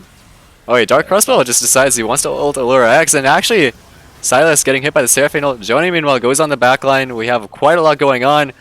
Curtain call barely he's doing missing. Kane things. Okay, Yo, okay, but Kane actually getting a double behind. knockup, and Lyrax getting a shutdown on his Dark Crossbow. Autumn running for her life, barely surviving with the healing. Wait, heal. Lyrax looking for one last auto and actually gets another shutdown. Joni, however, and Allure X pulling their weight, surviving with the healing. And Oh my goodness! I think that depression T1 strikes dropped way T1. more than they can chew. They try to dive Allure X and it just does not work out for them. Yeah, Oh, that could be a Baron actually. this It looks could like a Baron. I don't know how be they can stop insane. I think they have objective bounties as well, it. so This is going down so if they do fast. get this, I think Camper on duty with the being a 3rd HP can't really do much here unless he somehow like mans the miracle Q over the wall. Chunked out before anything happens. Yeah, Silent does have smite though. Gets it perfectly down, and that will be Baron going over to Animal Planet, possibly almost turning this game equalizing around. the goldie that our red team has actually. Yeah, I think they cleaned like every 3 or 4 shutdowns or So something. many shutdowns, and then the Baron shutdown as well. Yeah. yeah. Honestly, Yeah. respect to their mental though. You saw Joni and Silas, both of which being 1 and 5, 1 and 4 respectively. Just went onto the back line, carrying the fight from that side. Meanwhile, Lyrax, Allurax, and Farah Miles kiting it out. Actually takes down Dark Crossbow. Allurax Yeah. actually dodged so many skill shots in that team fight. Oh, Yeah. yeah. Lyrax is pretty huge right now. Okay, 5-1 on the gym pick. Yeah, I think they just forced way too hard. T1 did, I mean. Yeah, I want to highlight Wukong has the Black Cleaver. He will be just reducing so much armor in team fights on these beefy frontliners. yeah. Looks like despite the Baron, it seems like T1 is getting some presence in the mid lane. And I would have expected Animal Planet to maybe 1-3-1 with their Baron, considering how early it is, and the adders are still up on the bot side and mid. Okay, looks like they're shifting towards that right now. Yeah, with the 1-3-1, they're making the full effectiveness of their Baron. And with T1 kind of having limited engage, they can't really respond too well to this.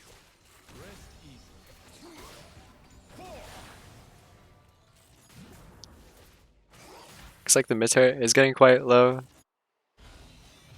Actually, could be a 1v1 going right here. Silas actually wants the fight.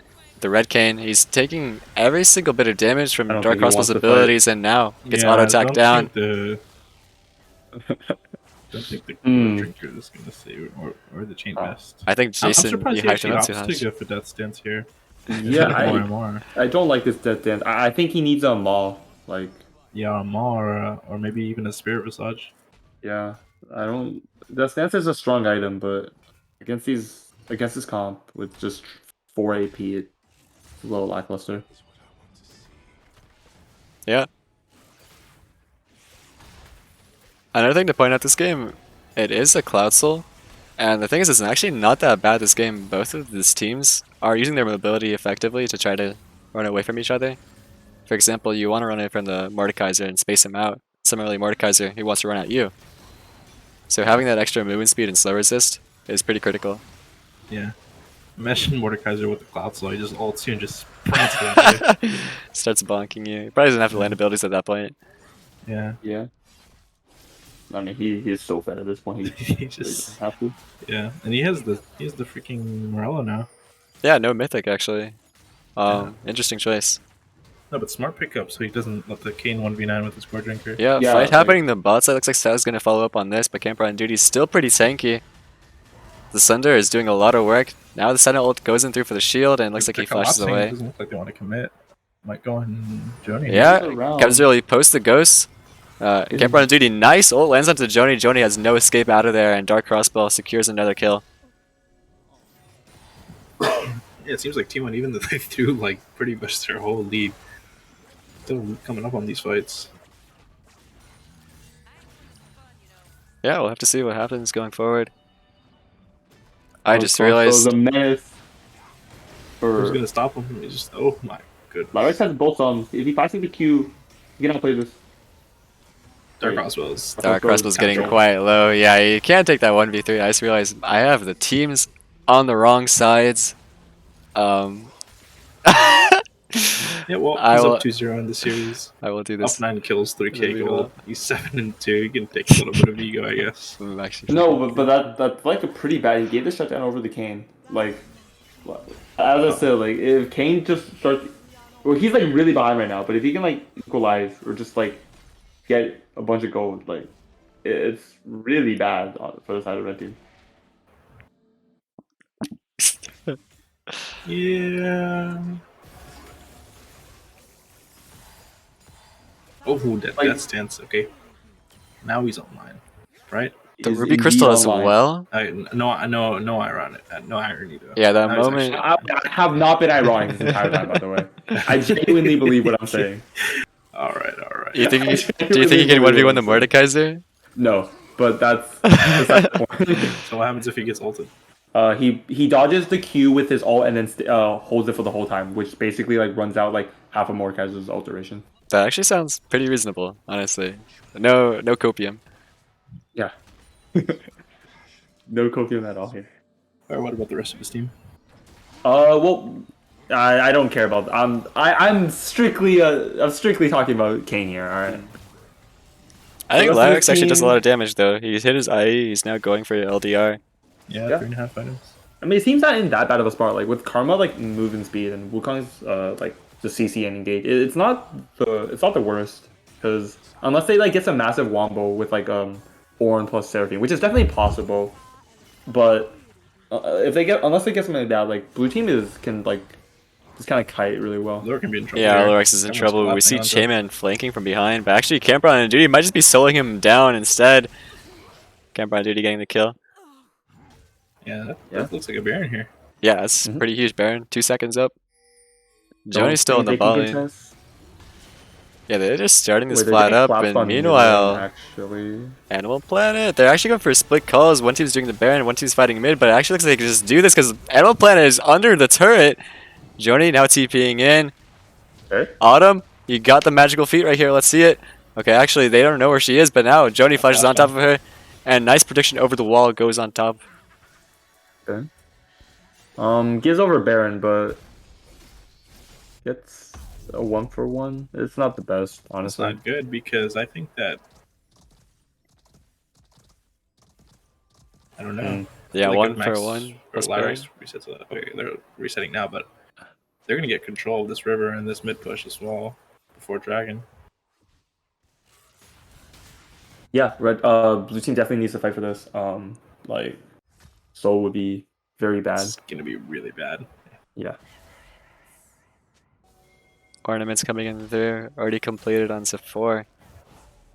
Like if Dark Crossbow just ults Lyrax and just sprints, I don't mean nothing you can do about it. Yeah. And he has no summoners either to like really defend himself. Yeah, Pretty rough. Nobody has QSS, which seems pretty important. I guess it's possible for Kane to just play for steal though. Yeah, it's pretty hard for him to get in though against all these champions. Wukong is still top. Wait, is he top lane without TP? Yeah. I guess so. They might just be giving this up, deciding that Cloud Soul's not worth it. Silas. Yeah, that Also looks top to be the side. call. Big root lands. Ornn does have ulti to engage potentially if they posture 2 forward. Yeah, Chainman is getting slowed down. Wait, why are they Tarek walking? Stun comes in through, but now they might be turning back on the Okay. Dragon. Joni's not actually here quite yet. Farmer Miles forces the flash. Dark Crossbow, however, has him ulted down, so there's no escape. Meanwhile, Silas getting Ornn ulted. On the other side of the fight, we have Lyrax in a bit of trouble, now getting taken down by Captain Zero LP. Shutdown going through. Silas running away. Unfortunately, the slows are too much. And Shayman. That looks like it's If Joni game- dies here, the game's over. Oh, the game's Shayman over, actually period. saving Captain Zero LP critically with the ultimate. Joni, This is a big last Norman. survivor. Taking a lot of time. Yeah, he's got to Yeah. fight this out. There's no Yeah. other escape. 35 seconds on 21 This seconds. game, no, this game Yeah, is over. that's game. That's game. That's a clean ace. Yeah, That's a 3-0. That's a 3-0. they might be fine here. We still have 25 seconds. We'll have to see. With the, Strongly doubt it. Yeah, I think it's over. I think now that Kane's hit the Kindle Gem, I think we might. Yeah, I think Automatically- Kane's literally, like 1v5s here. Yeah, I think if he gets one more item, then other team's next explodes. Yeah. Okay. Any case. Looks like T1 is going for a push to the end. We've got 1 Nexus turret falls, 2 Nexus turret falls. The last thing is just a Nexus. Miles unfortunately goes down as well, and it looks like that will be a Sightless. I'm not sure you can do much here. Kemba on duty actually standing in front of the turret, and that will be the game. Good combo. They're looking for more. They're actually biting off a bit more. Yeah, They they're want. just playing with their food right now. Yeah. Camper on duty still standing forward, and Nexus will follow in T1. 3-0 sweep Oh, sweet. against Animal Planet. Well played, T1. GG's. Crazy.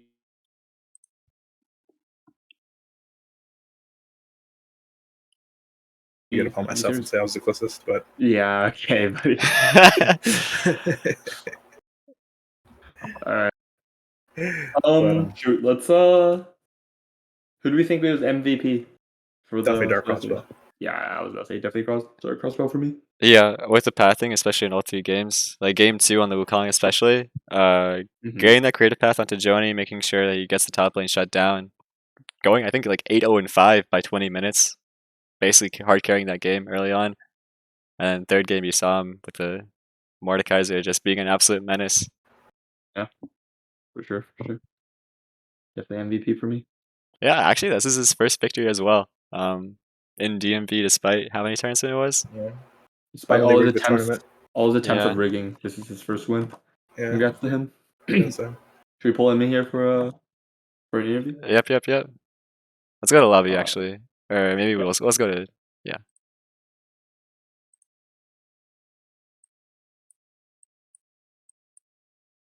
Hello, friends. Hello, congratulations on your victory.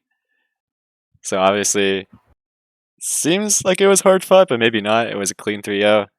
So it was a series. Yeah. It was one of the series of all time. Yeah, it was one of the series that was played on a Monday night, June 27th. Yes. I'm 15. Truly one of the best series of all time. Yeah. Well, you guys definitely were short on time, so I guess you guys speed ran it in a way. Well, thank you for 3-0ing. That yeah, was very thoughtful of you. So you didn't want to go back and do the match also on Wednesday? Yeah. All right. Whatever Well, the next possible date was.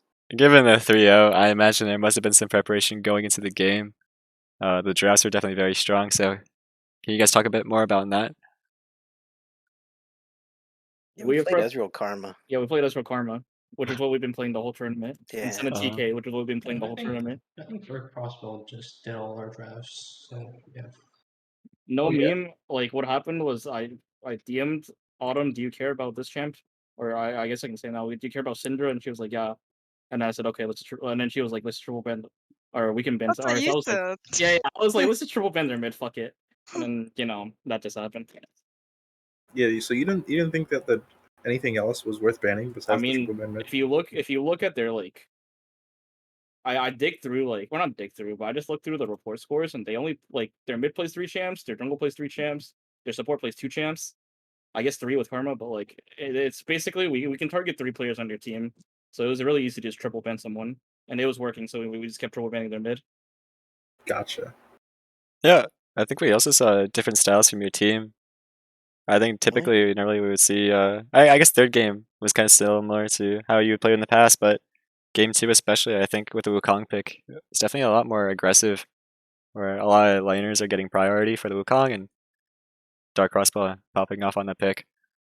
So was this just extra practice going into the match, or is this just kind of like you've already had it down before? Jonah was born a monkey, so he got all the practice he needs for the Wukong. He didn't really need to practice it much. And honestly, Jonah on bruisers is a pretty normal thing. So I mean, it's like, okay, Jonah's a bruiser. I play a shielder. Eddie's a Ezreal, and then was a Victor game 2 and game 1. Victor game 2. Yeah, no, it wasn't Victor. They didn't have any prio in any of their lanes. Yeah. Yeah, and the only lane they had prio was Omega Low leader top. So yeah, sat in that lane for a little Also, bit. game 1, Camper, I don't know how he did it. He just beat the shit out of them top lane. Yeah, I was just watching Camper just absolutely body their whole top side. The boot camp was worth. This was time at least 3 people. Yeah, I just saw him Blade Joni. I'm like, wow, this game's over. Did Joni fucking Wukong bladed me, and it was kind of cursed. Well, going back to the Karma pick, would you like to touch on as to why it was such a high priority for your team, being first picked on blue side?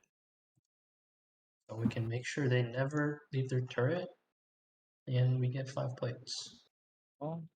Yeah, it's good in lane, good in team fights. That's also wins most lanes. Yeah, it complements our play style, especially if I'm playing like a supportive mid. Then we just have two big supports. If we don't have Prio bot, it's really hard for our team to function. So getting Karma is really helpful for them. We also found out very early on that it was like every game where I was on Karma was like a pretty easy win, and then when I was off Karma, we started like struggling. Yeah. You know? Now, usually we do pretty well with Senate DK, but usually, it's just Karma and Senate DK. Yeah. All right. Well, going back to your journey from the very beginning, going through the winners bracket, basically going through every single team. I've heard some things where your team would struggle in scrims, but however on game day would just show up and be undefeated basically. So now, after the winners finals, going to the finals, I mean, has anything changed since the beginning, or would your team, like, in terms of growth? Nah. Has your team evolved through this tournament? Nah. Yeah, that's a Team better good at way. warding. Basically, the entire time. We No did the evolve. same. We literally did the same shit the whole time. We warded. We got the warding. Into jungle role. I actually reverted back to jungle. It was just kind of like a lot of times in scrims we would try out like weird shit, or we'd be like, okay, Jonah was like, I think we want to try some new stuff so we like don't get pigeonholed in this one strategy. But then I think he realized that it's like, okay, never mind, we're only doing this one we strategy. can't do anything. Yeah, also just keep doing this one. So like we would try different things. I'd pick like an engaged support or something, and then it's like, nah, never mind. Immediately lose the scrim. Yeah. Jonah get tilted, we'd get tilted, and then It's fine. We just literally run the same comps every single game. It's fine. The chain tilt. All right, well, Jason, Halftech, do you have any questions of your own? Yeah. What's up with that Mordekaiser pick on game 3? Yeah. I thought it was Kane top because Jonah likes to play Kane top. So I see. You know, Wukong kind of shit into EP junglers. Also, their team is full, so Mordekaiser can not die. Well, Jason was smoking like hella copium. It was not cope. Oh, like hella copium, like that good shit. You know what I mean? Honestly, I prepped it for Diana, but didn't get to play the Diana game because they like last pick Diana or something. Okay. Cosmo, Jonah, you agree with me, right? The Kane pick, if they didn't get like extremely behind early game, the Kane pick would have been really good into your team, no? Three against triple melee for AP. That you were lacking a little bit of damage. I was just gonna ult him. I was just gonna ult him out of every fight. Yeah, but like if you won that ahead. No. Like I was just gonna ult him. Like if I was behind, I was gonna put Ozanias and sit there. I see. They're in death realm and just try to take him out of fights. I think it's fine, but like you can't. I don't think you can. I don't know. I think the issue with Kane right now is that you fucking suck. Champ, like Red Kane's okay, but like I don't know. It just feels like him playing into our team. Their top laner keeps counterpicking himself, and then they're like, if our bot lane didn't do some Omega Grief setup, like Eddie wanted to ego and do some weirdo setup with first strike and It's Ghost. getting kind of boring. Yeah, that. Okay. And then so if that didn't happen, like, it's also really hard. Honestly, just Kane into our team sucks because if we just choose to never fight, then Kane never gets swarmed. He'll just be walking around with like whatever, you know. Yeah. Team fights Kane would do probably fine if it was even. Yeah. A lot of times when he was ganking, he was going on like the squishies. He can't kill them because of like just like peel and all that. No, Kane pick probably isn't that bad. It's just into our team into our team play style where we play really reactively. It's just like he can't get form ever. Until we started literally for funning their game, and then it was kind of cursed. We started fucking cheating after giving them barons for fun, you know. Yeah. Well, Dark Crossbow, you are our MVP for the grand final series. Yay! Yay! Let's go! Midnight, I shouldn't be clapping. First victory as well. How do you feel about finally ranking a tournament to win? It's fine. I mean, I'll just rig the next one. He rigged it well. That's all I gotta say. I rigged this one well. Knocked out Dimitri. Didn't have to even have to play him. It's perfect. It sent the other people to do it. And then, actually, that. so Dimitri's team was whatever. the only one that I was like, Jesus Christ, this team's just such AIDS to play against. So fucking send Animal Planet. Get him out of here. Yeah, Animal Planet still, despite the loss, played incredibly well up till the very end. They still don't get pricing for being second place. Yeah, they play well. All right, I mean, I think one unspoken story here has just been, I think a lot of times it is the Captain's European Crossbill show, but I think there's been a lot of supporting factors from behind the scenes. Or not so behind the scenes, actually we saw Camper on Duty and Autumn, Chayman, all of you pop off. I think take that carry potential in your own hands. And yeah, I think very well played from all 5 of you. TBH, Aaron deserved MVP. I'm not gonna lie. The series, no, he actually played out of his mind. But I'm not gonna lie. Weak side warrior. Deadass deserved MVP this series. He may have played like Orin out of his mind, but Orin and Sejuani both. But you know, I mean, what can I do? Even the fact that Camper's off roll is like really insane. That he's like playing like out of his mind. But the thing is, like, you just like kind of ran the whole show. Like, even though I don't know what to say, but yeah, second place, yeah, Camper.